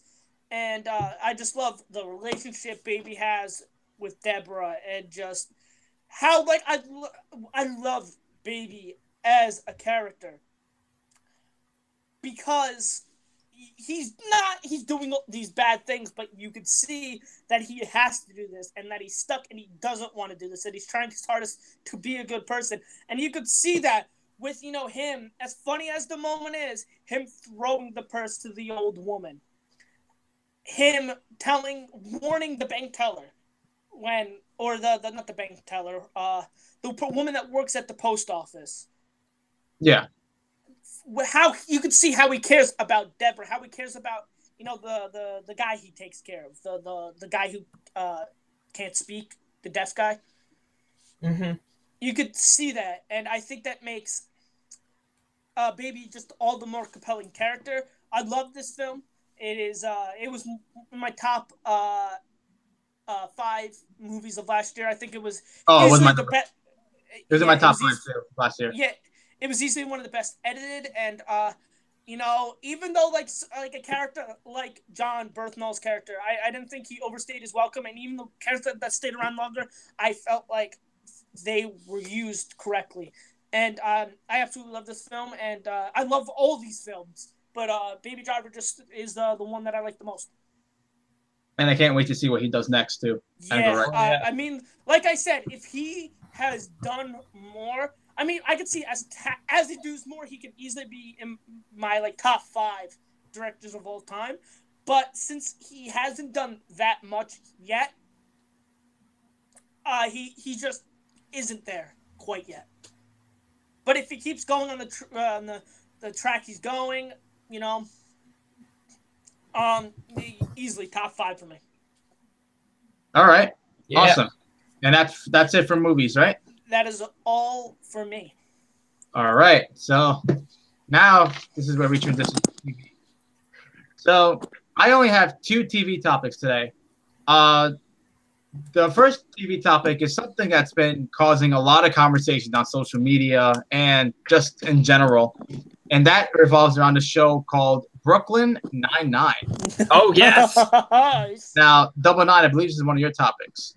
Yes. Also one of mine. Okay, yeah, so all you can join me on this one. Now, it's very interesting what happened within 30-something hours, where it was canceled by Fox, because Fox cancels 98% of whatever they release. Mhm. And I don't know if you guys saw Twitter that night or just social media and how many people were like responding very negatively about this news, because they were pissed. the show has a big Yeah. I haven't seen the show myself. I do want to, though. I hear nothing but great things about it. But NBC will be picking it back up, and they will be doing season 6. And Double Nine, I believe you have more details. There's a release date, right? For yes, fall. I believe it is in 2019. Yes. Mm-hmm. So again, I haven't seen the show, but I know that. But this is something I wanted to talk about because it's one of the bigger things that happened on TV in regards to television that's happened. So, what do you guys have to say about this? Or if you guys have seen the show, please tell me what you thought of it. I haven't seen too much of it. I definitely want to watch more of it, but from what I have seen, I have loved it. It's a great just show to watch and have a good time with. Andy Samberg is great. It has some great humor to it. And it's one of the funnier parodies, I guess, of like police dramas and stuff like that. It's really great. Like the way that they take the cop genre with this is quite fantastic. Yeah. Yeah, I'll definitely see it at some point. I have a long ass list of shows to watch. Yeah. Andrew, have you seen Brooklyn Nine-Nine? No, but it's actually probably one of the next ones I am going to watch. It is on my list, but I am currently watching Game of Thrones. So after that, whenever that happens, when I'm done, I'm probably going to end up watching Brooklyn Nine-Nine. I do really want to watch it. So it's probably going to be my next thing. And the reason, it was funny because even though I haven't seen it, I was kind of bummed by it because I hear nothing but great things. And if it's as great as I think it is, I kind of would want to see more. But even though I haven't seen it, I was still kind of upset. But I'm really happy that it got picked up by NBC. And if I do love it, I just can't wait to see it. All right, Sammy says recently seen Brooklyn Nine-Nine, a truly incredible, awesome, and hilarious show. Yeah, I hope I see it sometime soon. All right, so that concludes my topic for that. My next TV topic involves the show Gotham, which is also on Fox. Oh yeah, and a lot of people thought that show was going to get canceled too. They have renewed Gotham for season 5, and additionally, it has been confirmed that it will be the final season of the final season of the show. Great. I have not seen Gotham. My brother always bugs me about that show, saying how great it is. It's funny because Batman is my favorite superhero of all time, and I have not watched the show, surprisingly enough. I do want to watch it. I mean, even though Batman's my favorite superhero, honestly, as far as with me with this show, honestly, there are other shows that just catch my interest more. That's why I haven't watched Gotham. Yeah. But, I might watch it at some point. Season 5, I know there are a lot of fans of the show. I haven't seen it myself. Have you guys seen Gotham? Yes, no. I've seen it. It's a pretty interesting show. I'll say that at least. Okay. Are you excited that they're doing season 5? I'm excited, but also a little disappointed that it's gonna be the final season as well. But I am interested to see what they'll take it for a final season. Yeah. You, Andrew, you have any opinion on that? Or no? I mean, I don't really care. I mean, that is also on my long list of shows that I have to see. But, it's cool, I guess. All right, Double Nine, so you can go on with your TV topics. Hello, bitches. It is your boy.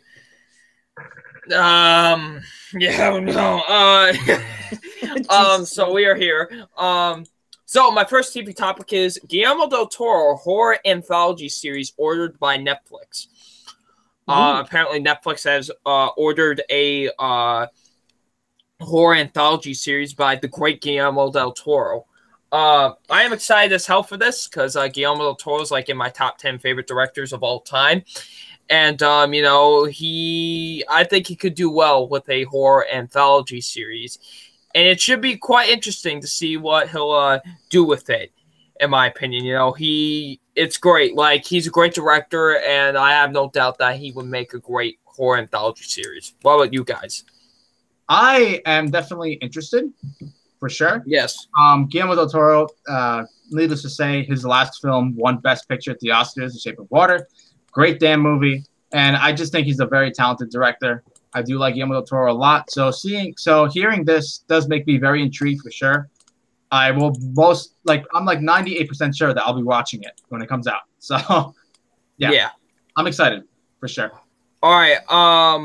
Now we have what do you think, Andrew? I'm so sorry. It's all good. But Del Toro is fantastic. So I would love to see this. So hopefully it happens. All right, so the Resident Evil reboot could be actually becoming a TV series instead. No. So now, if I could pull up the article here. So apparently the upcoming reboot might become a TV series. They've been in talks to make this a TV series instead. They feel like that they would go into a much better direction as a TV series than say a movie. And honestly, I kind of agree, because I think honestly video games could probably work better as TV series than movies. Because I feel like it will have enough time to develop the story a little bit more, really get into the meat of the bone, what people really love about the video games. So I would honestly be much more intrigued if they did do it as a TV series more than a reboot movie. Doesn't it literally take hours and days to beat a video game? So obviously there's so much material that can be explored. You can't rush it all in a 2-hour movie. That's why I remember, if you guys remember, early on in the podcast, I did a list of video games they should do into TV series. Oh, right. And, and that's why, because there's just so much material that goes into, like, so much lore in a video game, and Yeah, so I agree with you, Double Nine, pretty much. Like, if they do a TV show, as long as it's good, then yeah, I'm absolutely down for it.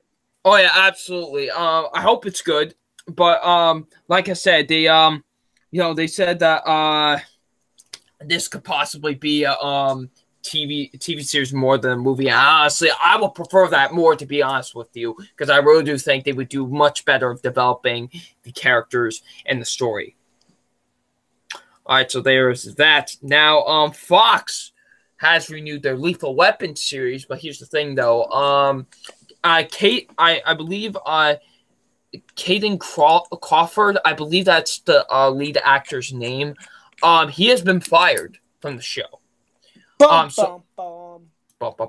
apparently his behavior on set has been really awful and very terrible. I think like he whacked like fucking Damon Wayans in like the back of the head or some shit, and like it left like a big like bruise on the back of his head or something. Like, apparently the dude was not a guy to be around with on set. So he got fired, and now Sean William Scott is actually replacing him. That's interesting. Now, this is quite interesting because the guy hasn't really been on the forefront as of late. So hopefully this is a nice comeback for the dude. I've always personally enjoyed him a lot as an actor. So I hope that this does something well for him. I actually might watch it because he's in it now. So it does leave me with some intrigue. I don't know about you two. Who did he replace? He replaced Caden. I believe his name is Caden Crawford. I think that's the actor's name. Crawford. Clayne. His name is Clayne Crawford. Clayne Crawford. There you go. Thank you. Yeah. I'll be honest with you. I haven't seen this show. I haven't even seen the movie Lethal Weapon, so I'm very How dare you? Oh, no, I'm kidding. Yeah, so yeah, I mean, I like Sean William Scott though as an actor. So yeah, that's pretty much my whole interest in this thing. So yeah, Andrew, do you have any thoughts on that? I'm with Diego. I haven't seen anything from Lethal Weapon, so yay! All right. So my last TV topic is going to be every network TV show cancellation renewal of 2018. Now, I'm not going to go over every single one, but I'm going to go over the main highlights of it, basically. This is spring cleaning season, just like how WWE does their spring cleaning of releases. Yep, and this is the network television's clean sweep of renewals and cancellations. So here we go. You guys ready? Sure, go ahead. Okay, so here are the big highlights from ABC. Designated Survivor, Inhumans got canceled, which I'm not surprised by because I heard it sucked. I heard the same thing. Once Upon a Time, Scandal, canceled / ending. So these are those are all the big highlights because I know those are like one of the big shows on those networks. Now, as for renewal, a lot of their comedy shows got renewed, like Blackish and Fresh Off the Boat, The Goldbergs, which I hear are all great, Modern Family, and a lot of their dramas, like The Good Doctor, Grey's Anatomy, How to Get Away with Murder, all got renewed. And right now on the bubble, I don't know if it has been confirmed yet, but Agents of S.H.I.E.L.D., I don't know if that's still on the forefront, but I'm not hearing too much about it yet. Now for over at CBS, apparently that network is still a thing. Kevin Can Wait. Sorry, Kevin Falk, your show got canceled. I'm really sorry about your show, Mr. Kevin Falk, being canceled. You know, you were a great man and everything, but your show got canceled because fuck you. Now, but no, as for renewed, it seems like this show's never gonna end, right? The Big Bang fucking Theory. How do you guys feel about that show? I don't give a fuck. I haven't seen it. I've seen a couple episodes and it's pretty funny. I'm not like a diehard fan of it though. Yeah, I'm not too huge on it, to be honest with you. I kind of find it to be not really that great, to be honest. Do you find the character Shelton funny at all? He's probably like my favorite thing about the show. I have enjoyed him, but it's just funny in the show. He's the funniest part. Yeah, definitely. I would definitely agree with that. All right, and now as for Fox, here's the king of canceling.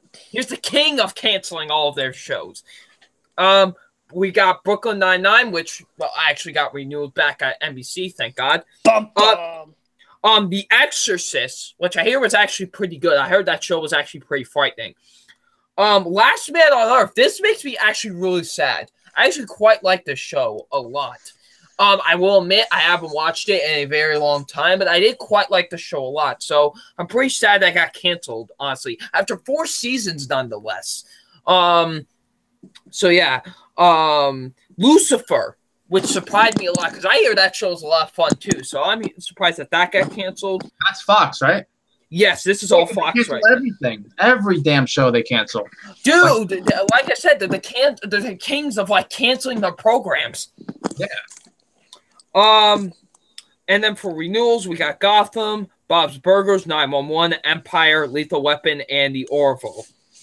Yeah, Empire, I hear great things about. Same. I hear great things about that too. Now for NBC, we have Rise and Taken, and The Night Shift. Those are like the 3 big ones that got like canceled. Yeah, I'm not surprised Taken got canceled. Because literally no one talked about that. Literally no one talked about that show. There was a Taken TV show? Yes, there was. Yeah. So here's for renewal. AP Bio, The Blacklist, Blind Spot, all the Chicago shows, the Chicago Fire, Med, MPD, The Good Place, This Is Us. So those are like the big renewals of those. Now for the CW. Life Sentence was really the only big one that got canceled out of the CW. For Life Sentence, it was kind of really no one really talked about it and stuff like that, but it gained some attraction on the CW. All right, now for renewed, we have the 100, Arrow, Black Lightning, Crazy Ex-Girlfriend, The Flash, iZombie, Legends of Tomorrow, Riverdale, Supernatural, and Supergirl. Not surprised by any of those renewals. Yeah, neither. Yeah, because those are like, the CW is actually fucking smart when it comes to their shows because they know what fucking is good. I will say that the CW is smart about renewing their shows. They don't just cancel shit out of nowhere. You know what I mean? Right. Fucking Fox. So, like, I'm surprised fucking Supernatural's still going on. That's almost been going on for 15 goddamn seasons. Going on. Hey, if people fucking watching it. But hey, I actually still hear it's actually still pretty good. Even for as many seasons as it's going, I hear it's still actually like really good. Probably. I'm just saying it's been going on for so long. That's why. Yeah, that's like one of the longest running shows that have been going on, honestly. But yeah, so that's really all the renewals and stuff like that. So yeah, that's all I got for TV. All right, Andrew, what do you got for TV?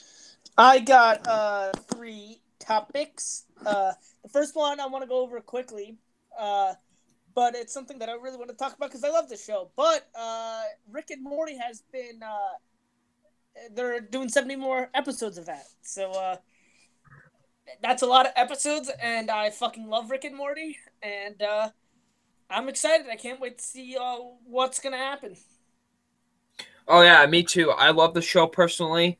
So I'm hyped as hell to see what they can go with many other episodes. Have you seen the show, Diego? No, that's going to be next on my list. I want to watch it so bad. Oh, it's great. You'll probably enjoy it a lot. It's so good. And that's it for that. I do have 2 more Survivor reviews. Ooh. The first one is Survivor Fiji, the 14th season. This season it gets a pretty bad rap because this first thing is that this season is the only season that have an odd number of contestants because someone actually right before they started filming just decided they had a panic attack and decided they didn't want to do it anymore. So they ended up with 19, and what happened was all 19 for the first few days built this great shelter, got all this stuff, and then they were split into the tribes by this one woman who they deemed the leader, which she did it awful. She completely screwed the one tribe, and basically they had the twist that they had was called have and have nots, where the one tribe got everything and the one tribe didn't, and because of that, the one tribe that didn't get anything kept on losing, and the one tribe that got everything because they just had the energy and whatnot kept on winning. And with that, I don't hate the season. This season does have a few good characters. Say what you want about Rocky. He is a good character. He's pretty funny, has a lot of great moments. But easily the standout in the season is Yao Man. He is a great just player, great character. Love him. And this probably has one of the best winners in Earl. He's actually the first winner to win by unanimous decision. So he was actually very close to a perfect game. And to explain what a perfect game is, if I haven't already, you must, to get a perfect game in Survivor, you must make it to the final tribal council without a single vote cast against you, and then get every single vote at the final tribal council to win. So there's not one vote against you, and that's what a perfect game is. And Earl was so close. He had one vote against them during the main game. So it's pretty impressive. He's probably one of the best winners. Very, very great socially. I give this season a 7.5 out of 10. Pretty decent score. Yes. Yeah, and the next one is one of the more recent seasons. That is Survivor Korong. It's the 32nd season.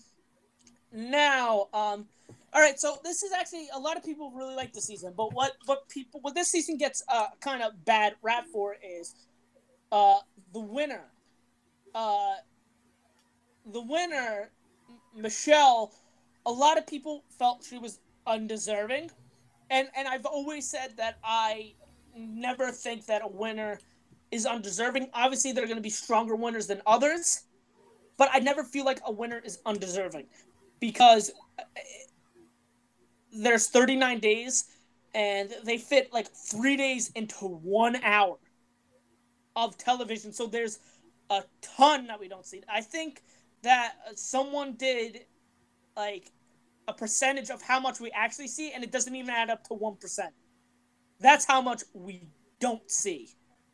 That's a lot. So we don't know what relationships Michelle has made, what Aubrey did wrong. But and that's also to blame for the editors, because if I felt like they should have given her at least some better of an edit, because that's the problem. We don't see what she's doing. We should be seeing what she's doing. She's the winner, for fuck's sake. But other than that, I think this has a great cast. I really do like Michelle. Aubrey, who has returned. Ty was pretty cool, also has returned. You got Cindy, who should return. You also got Jason, who should return. And for the Boston Celtics fans, Cam, where you at? For the Boston Celtics fans, the Scott Pollard was in this season. He was on the championship team back in 2008, and he was a really good character. I mean, I was rooting for him because I'm biased and I love the Boston Celtics, so I really wanted to see him do good. So he was awesome. Also, you got Debbie. I personally didn't like her, but that's mainly because of Game Changers when she did return. But she was all right in this season. You got Nick, who was cool. Say what you want about Neil and Peter. They were interesting, at least. And even the pre-mergers were entertaining and whatnot. And I would like to see a lot of the people return. In particular, I would like to see Jason return. I thought he was a pretty good character. Overall, I love this season. This is I give this a 9 out of 10. Nice. And that is all from my TV topics for right now. All right. So that concludes TV. Is there any video game topics from you guys? I actually have two. I have one. All right. One of them for me is Okay, yeah, we talked about this before. Okay. No, not this one, not yet. Yeah, okay, I know. Okay, so I actually have two. My bad. I do have two. Okay, this one I actually I'm not even kidding. I literally found out while we were doing the podcast. I was just scrolling through Facebook real quick, and I saw this. I was like, wait, what? And that is, apparently, we're going to have a reveal about Battlefield 5 on the 23rd. Nice. If anybody doesn't know, Battlefield is like my favorite shooter franchise of all time. I love the Battlefield franchise a lot. So the fact that we are going to get a actual proper sequel to Battlefield 4, I can't wait. I'm excited as hell. I can't wait to see what they have in store. And I will definitely be talking about what they do have in store for it on the podcast the next time once they reveal it and shit.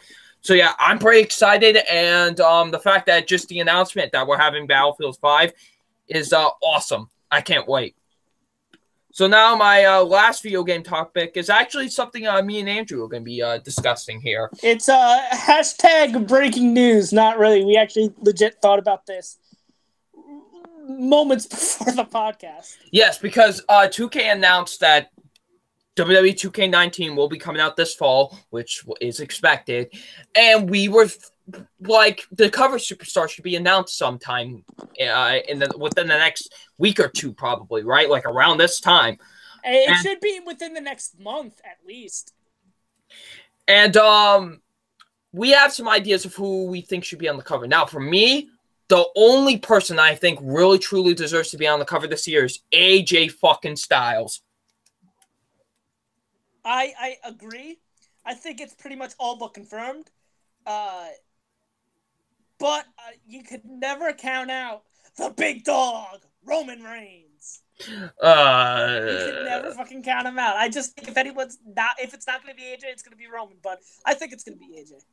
I have a strong, strong feeling that this year the cover superstar will be AJ Styles, honestly. Like, I feel like no other superstar deserves to be on the cover of the game more than AJ Styles. Like, yeah. Yeah, I think it's gonna be AJ. It's either AJ or Roman, but I think it's gonna be AJ. If it's not AJ I think this. If it's Roman this year, it's AJ next year. If it's AJ this year, it's Roman next year. Unless they fucking decide to do Aleister fucking Black next year, which would be cool. Or Fandango, who knows? At this point, they're never gonna do him. They're never. Imagine Breeze, WWE 2K20 Breezango edition. Yeah. I would love to see Finn Balor on a cover one year. Yeah, there's so many, but I think this is AJ's year. But it's AJ Styles. This is like AJ Styles' year to be on the cover. The champ that runs the camp. Hell yes. So, that's who I think should be on the cover of this year's game. So that's all my video game topics. What about you, Andrew? All right, I got one video game review. That is Far Cry 5. Nice. Now this is the fifth main game. I mean, you had Primal. I haven't played Primal. But Far Cry 5. I mean, I love Far Cry 3. Far Cry 3 is one of my favorite games of all time. And Far Cry 5, I got it because my friends just recommended it to me. They knew I would like it, and I will say it's pretty good. Basically, what you got is it actually is set in America. I think Montana, Missouri, one of those states. And you play this cop who goes there to arrest a cult leader because there's a cult that has taken over this, just region. And, just things go wrong and you gotta, escape and you gotta take down the cult leader. Joseph Seed, John Seed. Let me find out right now. I did my research, I guess. Joseph Seed is the cult leader. Okay, so how it works is that there's three main, so Joseph Seed is the final region. There's four main regions, but it's, the final region is Joseph Seed, but there's also the three other regions, which is, his three children. You got Jacob Seed, John Seed, and Faith Seed.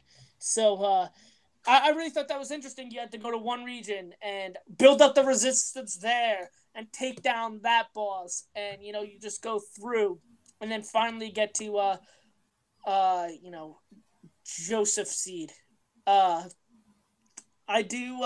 really liked it. The only problem that I had is that that got really annoying is that you couldn't talk to certain, there were certain missions where you had to talk to somebody to either end it or just do something, and if you were in a conflict or if there was a conflict going on near you, you couldn't talk to them.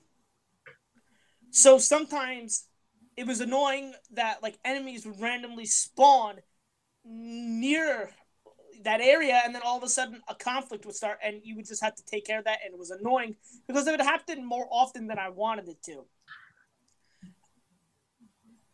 Also, there were these set of side missions called Clutch Nixon. They were basically these, I guess, racing missions, because the whole backstory about that is that there was this stuntman who did these stuff, and you had to do it, and I didn't really like those, but other than that, it's a really fun game. And that I think that if you're a fan of the Far Cry series, you would really like this. I give it an 8.5 out of 10. Awesome. Nice. That is all my video game topics for today. All right. So now we're on to music, the last topic of the night. I do have one topic in addition to the main event. Yes. The first topic, actually, I wanted to go over this last week. I forgot, but it's okay. Actually, it's perfect to do it this week because Deadpool 2 is coming out this Friday. So I want to talk about a new song that came out this year called Ashes from Celine Dion. God damn it. So have you guys heard the song? Yes. Yes. It's like the funniest thing I've seen in a long goddamn time, especially with Deadpool in the music video and everything. The music video is amazing. Yes. Especially when he's dancing to the song and just at the end, their conversation. Mm-hmm. But actually, I do legitimately like the song, though. I think it's a really good song. Yeah. And actually, the Jose Critic was the one who sent me this. And he said that that this song's gonna be nominated at the Oscars or Golden Globes. Can you imagine like this song is nominated and Deadpool accepts the award? Yes. So what else do you guys think of the song? I really like the song. I think it's a great song. Same here. I think it's a great song too, and I quite enjoyed it a lot. And especially Deadpool being a part of the music video just made it even more fucking funny to me, to be honest. Yeah. What about you, Andrew? No, I agree with Double Nine. I think it was just Deadpool. It really worked. All right. So any music topics you have, Double Nine? Yes, I have one. And that is a review of the new Shinedown album, Attention, Attention. I don't know if you guys are aware of who Shinedown is. Shinedown is a rock band that got started actually 15 years ago. They had their first debut album then, and this is their, I believe, this is their sixth album in their discography. And the band has put out some good material for the most part, I want to say. I've enjoyed a lot of their work, and this album is really fantastic in my opinion. I actually quite liked it a lot, honestly. Like, it's got that old, heavy Shinedown feel, but it also has some good elements to it too. Like, I love the song Devil. Devil is just a post-pounding song that gets in your face, and it's great. Like, I love the lyrics, especially when he goes, "It's about to get heavy." Like, it's awesome. It's just a badass song you can just listen to, have a good time with. Black Soul is another great one. Like, I love the instrumentation on that one a lot. Like, I think the instrumentation is really fantastic on Black Soul. It's great. But my favorite song on the whole album is probably Get Up. It's a nice emotional and motivational song, honestly. Like, I love a lot of the lyrics to it. Kind of just, get up, do what you need to do, don't give up. Like, it's kind of like one of those songs. It's really fantastic. Like, I know some people have found it really cheesy, but, I quite like it. I like inspirational songs like that, if they're done right, of course. And I definitely do think this is a case where that's done right in this. And I think Brilliant is a really brilliant closing track for the album.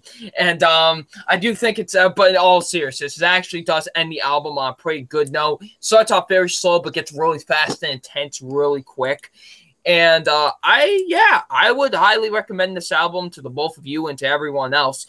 Attention is a really great album, in my opinion. I think it's fantastic. I would give it a 4 out of 5, honestly. I quite enjoyed it a lot. Definitely been coming back to it a lot, honestly. A lot more than I expected, to be honest. So, yeah. I've always liked Shinedown a lot, and they proved to themselves to be why they're such a great band. So, yeah. 4 out of 5, great album. All right. Awesome. Good review. All right, Andrew. What is... you have something... I right? do have one music topic, and that is also I got another Watch Mojo list. So you get 3 for the price of 1. And it is top 10 male vocalists. Now, this one was interesting because I looked it up after the Soundgarden one because Double Nine had mentioned that he personally thought that Chris Cornell was one of the greatest male vocalists ever. So, I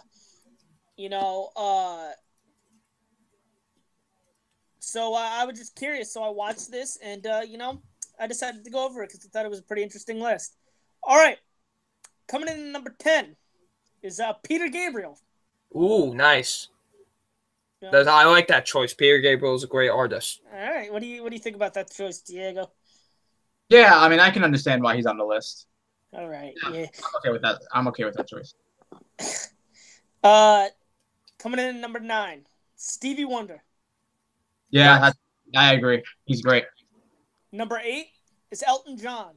Ooh. I'm surprised he's that low, but okay. All right. Number 7, Robert Plant. Oh, nice.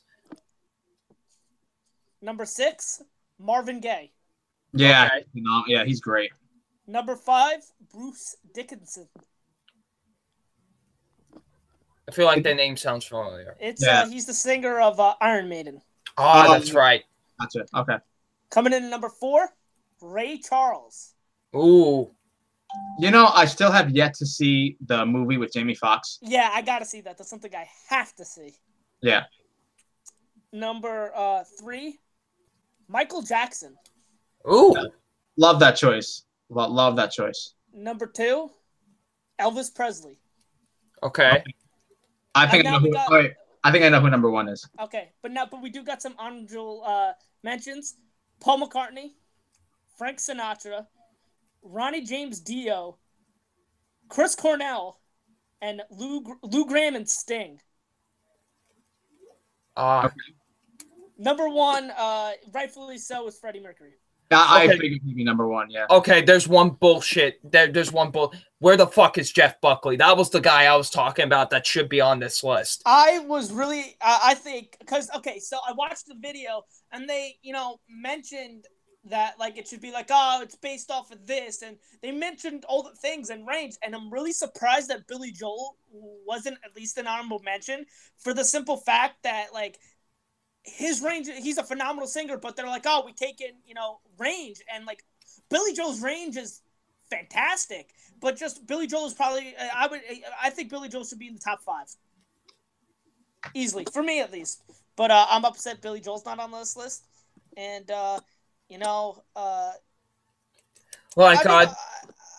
this was a tough list to make.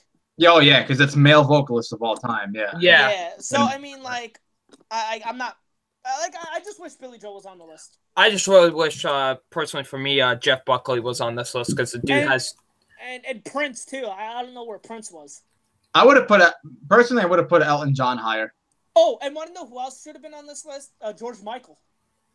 Oh, yeah. Oh, yeah. He's not even on... Yeah, he's not even mentioned. Not even an honorable mention. Yeah, no, that's... Yeah, he should have been on the list. Mention. I don't know if you guys have ever listened to any of Jeff Buckley's music, but like the dude had like a fucking amazing voice, and like he in my humble opinion is the greatest voice that ever graced a microphone. To be honest with you, like the dude just knew how to sing. And honestly, a person I would put on, I don't know if a lot of other people, but Trent Reznor from 9 Inch Nails, I would put like somewhere around here. Honestly, like the dude is like a very commanding lead vocalist, and I think he kind of gets undermined sometimes. Mm-hmm. I think this list would have been hard if you had even done a top 25, honestly. Yeah, but I mean, this was doing a top 50 would probably been hard. Yeah, exactly. Yeah, I agree. All right, so does that mean we're now on the main event? Yes, we are. I guess we are. All right, so Andrew, this is your choice, so you go ahead with the introduction. Okay, Dokie Smokey. All right, so I decided to do something different this week. Since I figured something interesting. We're all movie enthusiasts here, so I decided to do top 10 songs made for movies. So top 10 original songs made for movies, excluding Disney. This was a very hard list to make. There's a lot of songs that I love that I could I love. But I just left them off the list because of my personal preference. Right. And it was very hard, and let's get right to it. And actually, yeah, because like Andrew said, excluding Disney. So if you're wondering where the hell's Lion King songs or where the hell's Beauty and the Beast songs, they're not on the list because we already did a Disney. Yeah, we did a whole list about that shit. A whole list of Disney, and on Spotify, I have the whole list, and there's a lot of songs from Disney there. So yeah, and I will say this is probably gonna be our most controversial list. And yeah, I agree. Songs that are not on my list that I'm probably gonna be crucified for, but I don't care. It's my list, and these are the songs I like the most. So. All right, because I mean, like my 10 and 9. I feel like people are gonna be like, "Why the fuck do you have that on list?" But just no, it's my personal preference. This is my list. I love a lot of songs that I left off this list, but these are the 10 I prefer the most.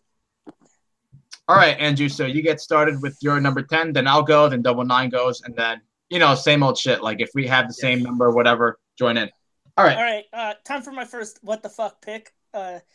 It's Guardian Inferno from Guardians of the Galaxy Volume 2. Oh, nice. Okay. Wow.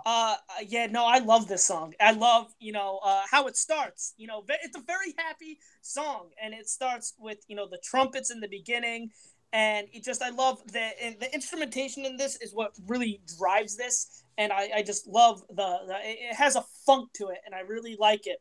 And then you get to David Hasselhoff's part where he starts singing, and it really kind of just describes kind of what happened in the movie, and it's just a really fun song, and I just love listening to it all the time.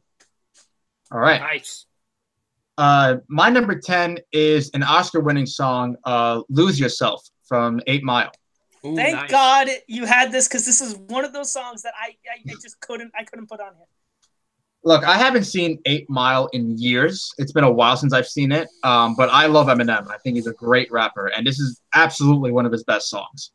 And yeah, it's a song that I listen to frequently. I've heard the song many times, and yeah, I just love hearing it. You know, it's a really great song. Like from the start, from the second it starts, to the second it ends. Honestly, it's very investing. I love the lyrics, and the beat is really awesome. Especially, I love the way it starts too. And then, yeah, great song for sure. And it deserved the Oscar. Fuck the haters. It deserved that win. In fact, Eminem wasn't at the Oscars because he was so convinced that he would lose that he was sleeping on this couch when they announced that he won. That's amazing. Oh, my God. All right, so that's my number 10. Double Nine, what's your number 10?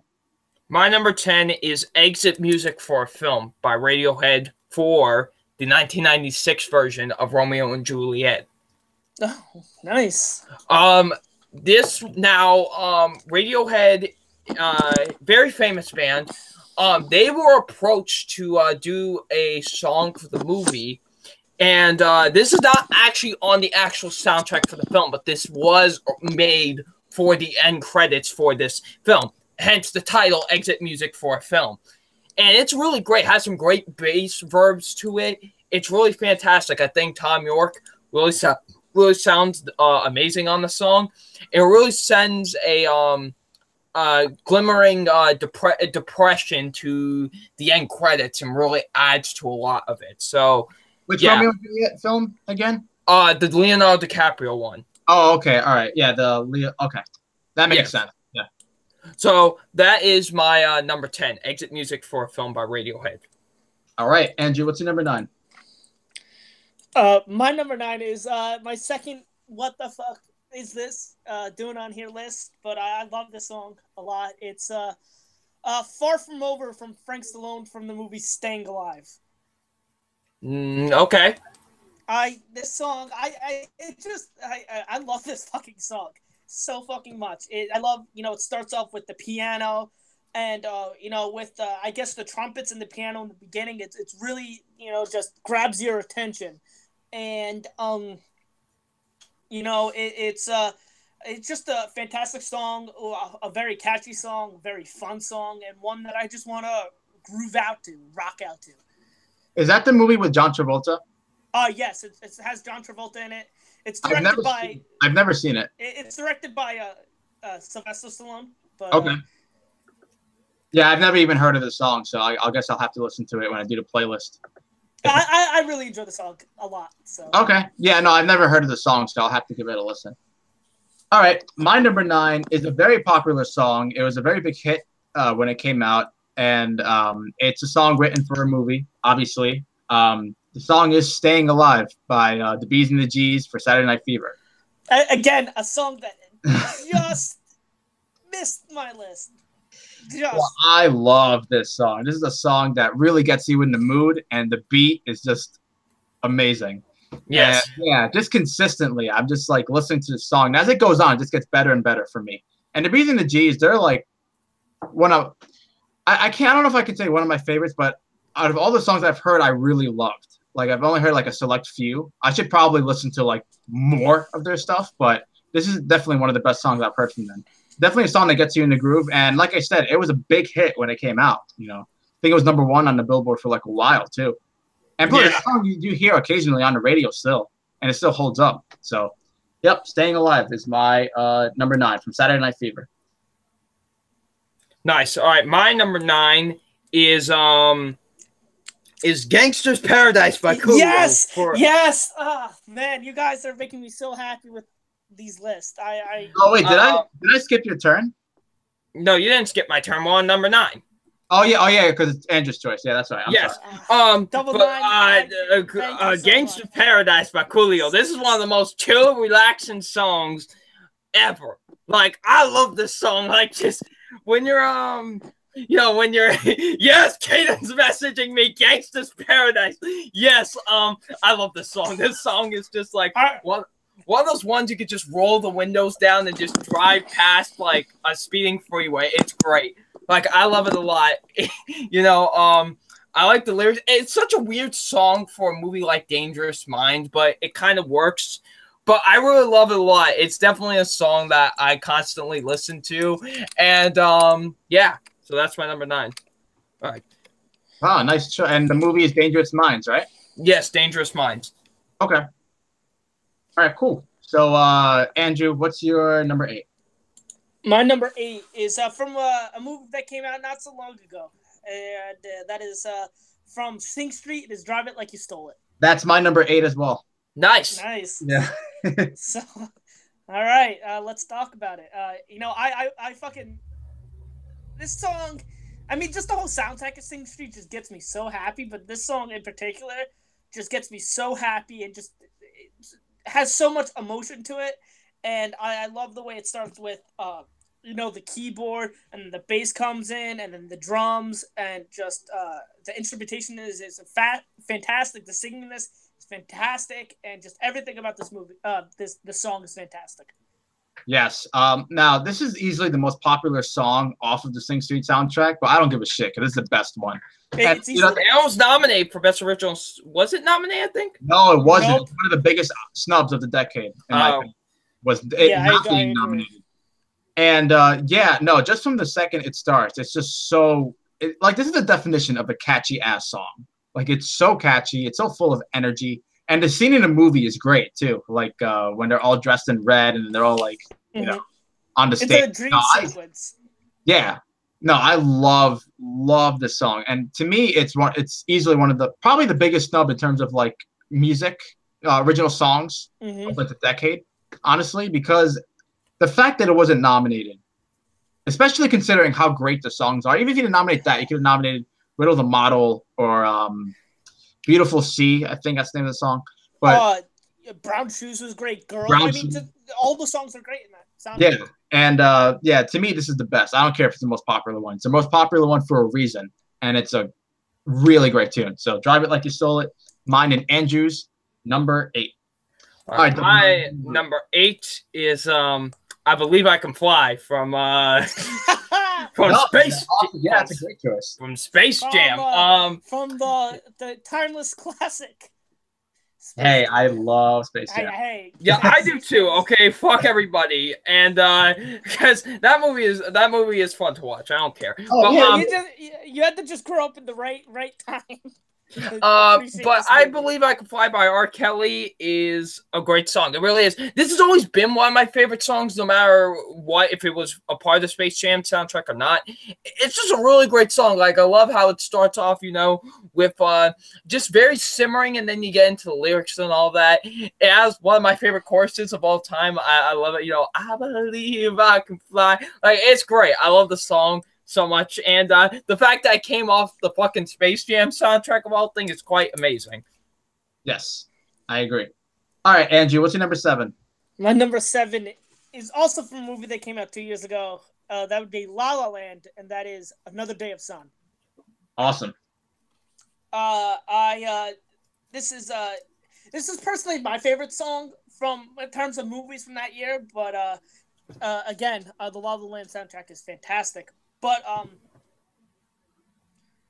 I just love, just love it. It's a very upbeat, happy song that has, I think, a pretty good message behind it. I like the piano in the beginning, and like, as someone who has done, theater, this is what this feels like a very theater-ish song, a very musical-ish song, and that's why I really like it a lot. Is because it really reminds me of that, and I just love it. It's a very happy, upbeat song.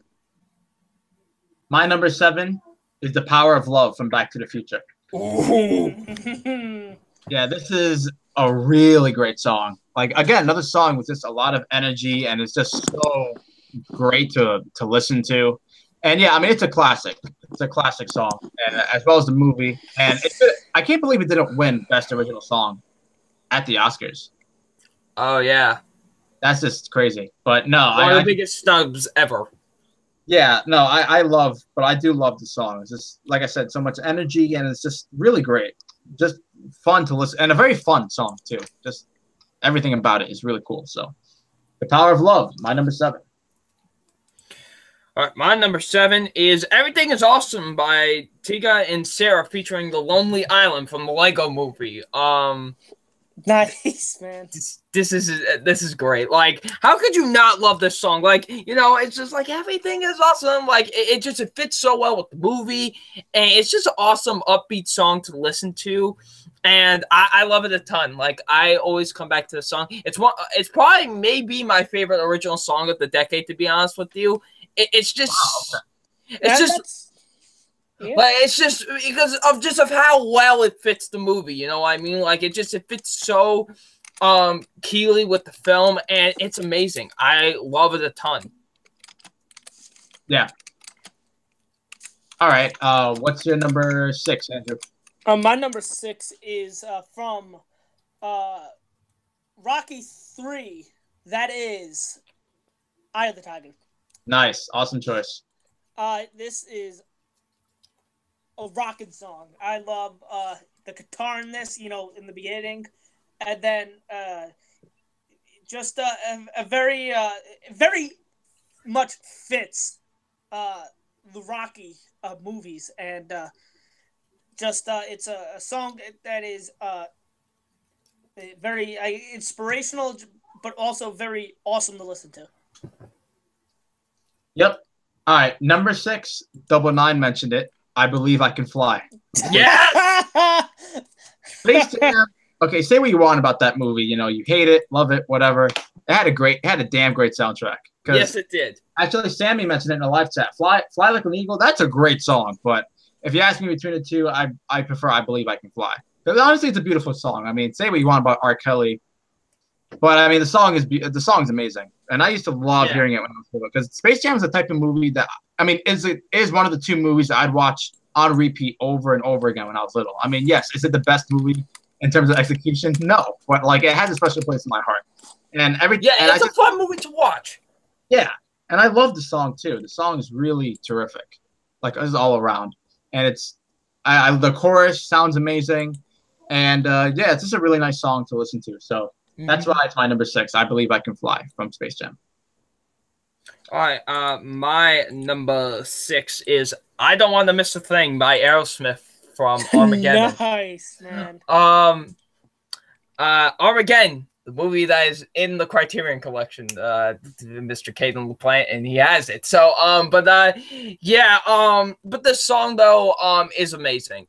It's really fantastic. I really love the lyrics to it. It's probably my favorite Aerosmith song. I need to really think about that, but I really do love this song a lot, and it's fantastic. And really did fit with the ending with Armageddon, I guess, even though that movie really isn't the greatest. But if we got 2 great things out of this movie, was this song and Ben Affleck's commentary on the DVD. Okay, so yeah, but this was great. I really love this song a lot. Yeah, no, it's a terrific song. Yes. Beautiful song. All right, Andrew, what's your number 5? My number 5 is personally my favorite James Bond song of all time, and that is from the Sir Paul McCartney, "Live and Let Die." Damn, I didn't know that was a James Bond song, but it's all right. But it's personally one of my favorite. It's personally my favorite James Bond song from the movie "Live and Let Die."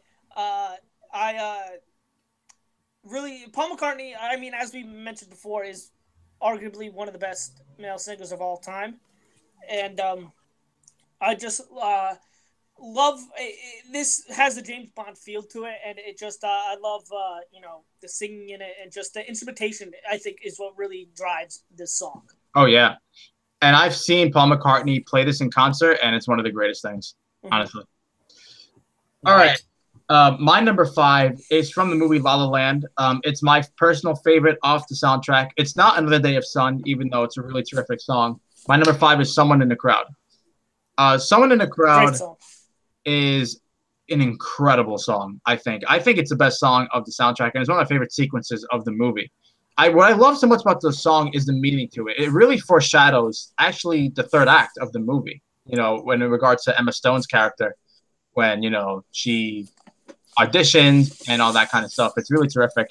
And just the instrumentation to the song in general just sounds beautiful.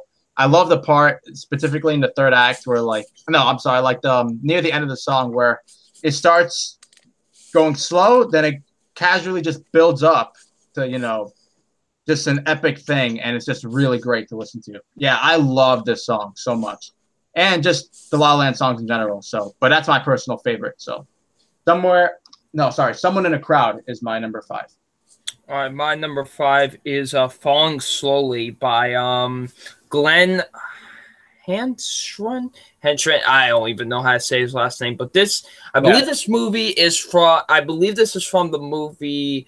Hold on, let me look up real quick. I forgot where it's from. It is from the movie Once. And I had never seen this movie, but I have heard this song. And it's a really amazing tune. Like, it's very slow, but it's really great and really powerful and emotional, too. Like, I was taken by whenever I first heard it, just taken by how emotional it got and just how just great and powerful the song is. And if you've never heard it, you need to listen to it because it's quite a song, honestly. It's very powerful in my opinion. There's actually 2 fun facts about that song. One is that it won the Oscar for that year. Yes, it did. And 2, that movie is directed by John Carney, I believe his name is. The same guy who did Sing Street.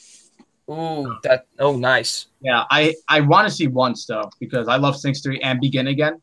Yeah. Yeah, so I want to see it eventually. Okay, now we're on to number 4. Andrew, what's your number 4?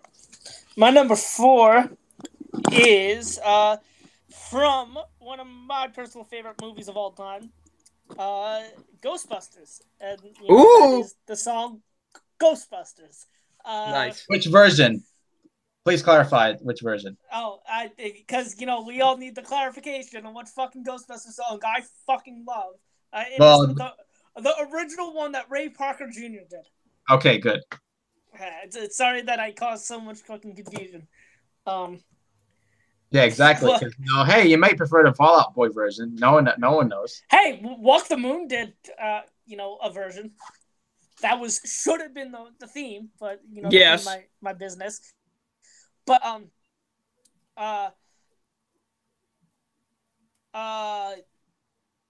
it's a great theme. I like the you hear the kind of the bass, the guy when he walks up the guitar in the begin, or the bass in the beginning, and then I guess it's a keyboard in the beginning, and then the guitar, and then I think it captures the funness of the movie, and that's why I really like it. I have so many memories listening to the song and just listening to it when watching the movie. Ghostbusters is my second favorite movie of all time, and Ghostbusters I think should have won the Oscar for Best Original Song, but that's just me. I'm surprised it didn't, considering it's like so popular and so it's like really catchy too. It's like a great tune. Yeah, it didn't. It was nominated, but it didn't. All right. My number 4 is from one of my favorite movies to come out this decade, meaning the 2010s, from Django Unchained. That has a lot of great songs, but this is my personal favorite, and that is Who Did That to You by John Legend in Django Unchained. Now, unfortunately, this song is not on Spotify, so when I make this playlist, the song will not be on the list. Damn, that sucks. Yeah, I know, and I tried looking for it. It's not on there. Just trust me, I've tried. It's not on there. But if you haven't heard of it, you should definitely go on YouTube and check it out, because it is on YouTube. And but if you've seen the movie, you have heard of the song, and it is a phenomenal song. John Legend is one of my personal favorite singers. And I think the song and how it incorporates with the scene it plays in is perfect. Like the lyrics and just John Legend's voice here is powerful, like usual. And yeah, I think it's hard to say because Django Unchained soundtrack I think is really great, but this is my personal favorite, and I just think it really fits the tone with the movie, the theme of the movie, and just the scene in general. I really love this song. It's a shame it's not going to be on the playlist when I put it on together. But like I said, if you want to listen to it, if you haven't heard of it, go on YouTube and check it out. John Legend, Who Did That to You from Django Unchained. That is my number 4. My number 4 is "Eye the Tiger" by Survivor from Rocky 3. This is just, it's one of those songs I always heard growing up. And, the fact that it was in Rocky 3 and it was made for this song, movie in particular, it's so great. Like, the dun, dun, dun, dun, dun, dun, dun, dun, and just the lyrics to it. It's such a just awesome fighting song. It really fits well with the tone of Rocky 3 a lot. So, yeah, my number 4 is "Eye of the Tiger" by Survivor. Nice. All right. Okay, now we're on to number 3. So what's your number 3, Andrew? My number 3 is a song from one of my favorite musicals of all time, Grease, and that is "Those Magic Changes." Nice. I really I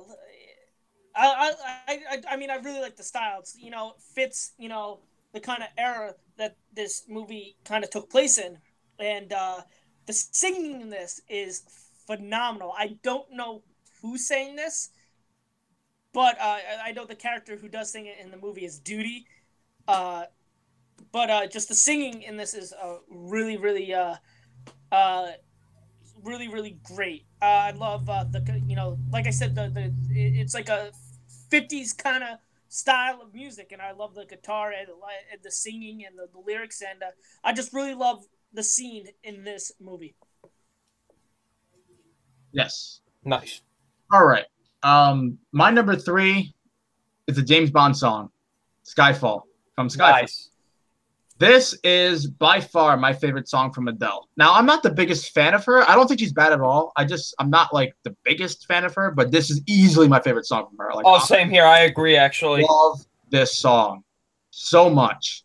And I got to tell you, it's one of the best opening sequences I've seen, like in terms of like the opening credits and the song playing in the background. I'm so happy it won the Oscar. Like, the Oscars aren't really something I obsess or glorify over, but when it won that Oscar, I was so happy for Best Original Song. Oh, yeah. And yeah, I mean, Adele's voice here is on fire, man. I mean, it's just powerful. It's a really terrific song. I can't praise it enough. It's such a great song. Oh, yeah. Fun fact, me and Diego senior year of high school, we were both in chorus and we sang this song. Yes. And, nice. It was actually a very fun song to sing. Like, I thoroughly enjoyed performing the song, despite hearing the recordings after. Right. Yeah. All right. 99. What's your number 3? My number 3 is "Lose Yourself" by Eminem from 8 Mile. Nice. Glad it's on your list. This song, this is like probably maybe my favorite rap song of all time. Maybe I need to really think about that, but like this song is just epic in like every word.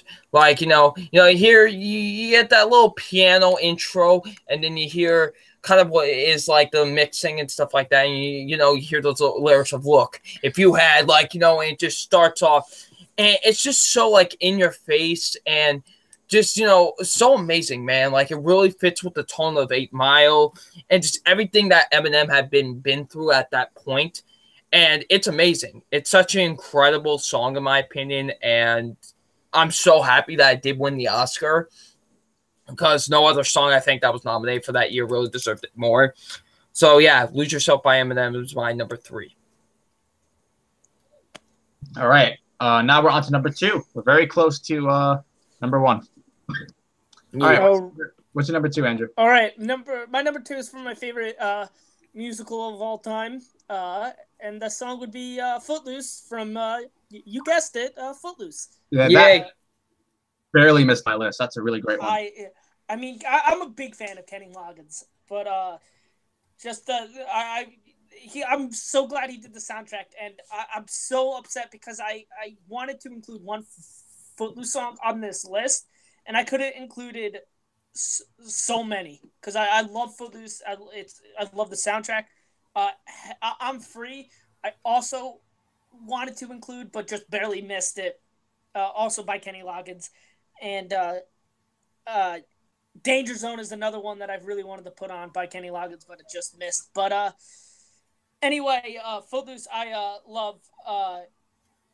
The beginning, you hear the bass and then the guitar, and it builds up, and I really think that it captures what the whole movie is about, and just the funness of the movie, and just what the movie is about.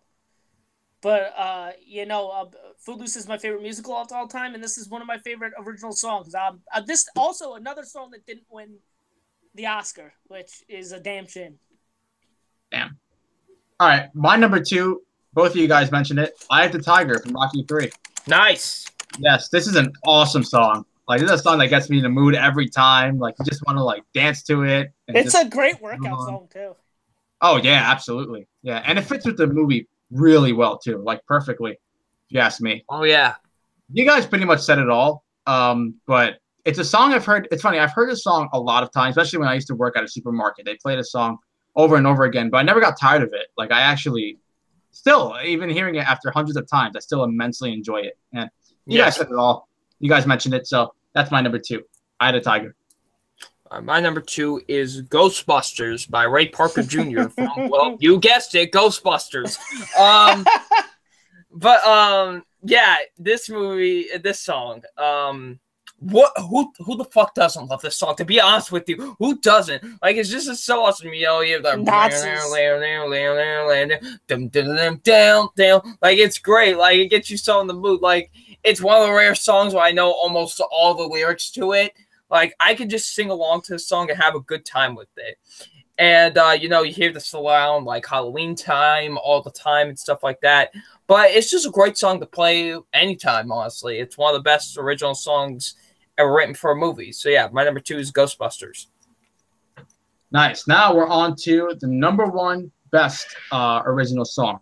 Or our number 1 best original song. So, Andrew, what's your favorite original song?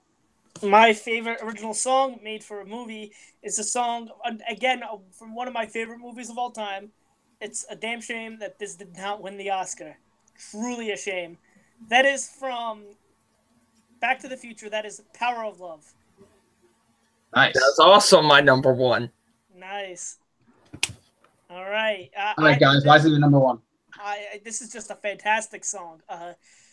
Really, really gets you in a good mood, and I feel like, again, really captures what the movie is, like the tone of the movie. But other than that, I love the instrumentation in this is fantastic, and Huey Lewis in the News, just the singing in this is fantastic, and it's just a great song. 99, why is it your favorite? I think no other song for me personally has ever fit a movie so well than The Power of Love for Back to the Future. Like, this song really fits it. And that opening sequence, man, when, he realizes he's late for school and he, is riding on a skateboard trying to get there. It's awesome. Like, I remember when I first heard that as a kid, I was like, this song is amazing. Like, it's like, was like one of the best things I've ever heard in my life. And it still is, like, when you hear the like, it's awesome. And I love the lyrics to it. It's such a fun song to listen to, and there's no other song that was written for an original song that was written for a movie that comes close to The Power of Love for me. Yeah, I can understand that completely. I actually have the record for the Back to the Future soundtrack, and this is the first song that plays, and it's just awesome.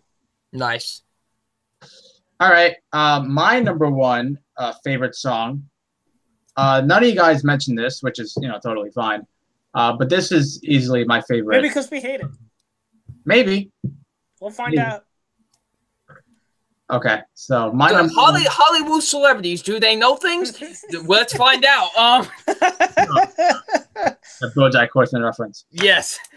Number 1 is "You Know My Name" from Casino Royale. Oh, Nice. This is the Chris Cornell song. Yes. Yes, I'm so happy you mentioned the song. This is my favorite Bond song easily. Like, I love Skyfall. I love Live and Let Die. But, man, this to me is a powerful ass song. Double and I mentioned, we were talking about top 10 male vocalists. And you were saying Chris Cornell, should be on the list. Or, he is one of the best. And honestly, many songs showcase that. This song is one of those songs. Yes. And it's just, I love this intro too. First of all, Casino Royale to me, I think I actually do like that more than Skyfall personally. Yeah. But man, that opening sequence. Oh yeah, when it's like, like it's so awesome, man. Yeah, it's a hell of an opening sequence, and it's definitely the song that I've listened to the most out of all these songs. Like when I saw it in theaters, Casino Royale, and I remember like just wanting to download the song right away after I saw the movie. Like I wanted to I went on the LimeWire. Remember LimeWire back in the day? I remember that shit. Yes. Yeah, I wanted to go on and I just downloaded that shit. I mean, I got my computer sick, but fuck it, it was worth it because this song is just phenomenal. So My Name is my number one. Did you mention this? Was this either of you mentioned this on the Soundgarden songs? Well, it's not technically a Soundgarden song. Yeah, it's not a Soundgarden song. So, otherwise, it would have been in like my top 3 easily. Oh yeah, easily. Yeah, Chris Cornell's just been just so much stuff that it just kind of confuses me. Yeah. Yeah. That's our list. Holy shit. All right. Yep. That concludes the MTVM podcast. I will be uploading this list on Spotify.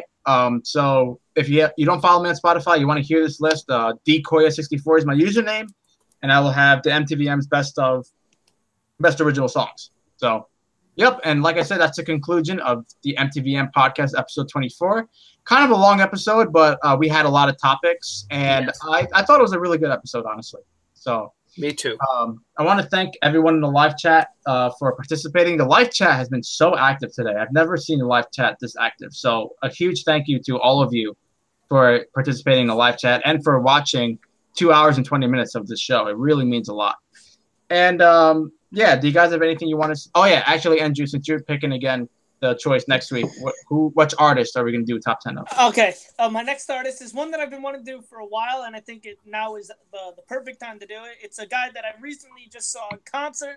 That'd be Bon Jovi. So Bon Jovi. All right, nice. That should Jovi Bon. That should be a good top 10 list to do. Nice. All right, so do you guys have anything you want to say before I end the broadcast? Thank you all for watching, and this was great as usual. And of course, have yourself a happy Rusev Day. All right, and Andrew? Mashka. Rusev Crush. Yes. Rusev Mashka. No, I had a great time today. I'm really happy to see the live chat so active. I mean, this is probably the active it's been in quite some time. So I'll reiterate what Diego said. Thank you for being in live chat. It's really awesome seeing people, being involved and engaged into what we do. But I'm excited for next week. Bon Jovi is personally one of my favorite artists of all time, and I can't wait. Yes, it'll be definitely a good episode next week too. So same time, yes. 8 p.m. Eastern. MTVM podcast episode 25. So damn. Thank you guys so much again. I'll see you guys next week. Until next time, stay classy. Have a good week. Bye for now. See ya.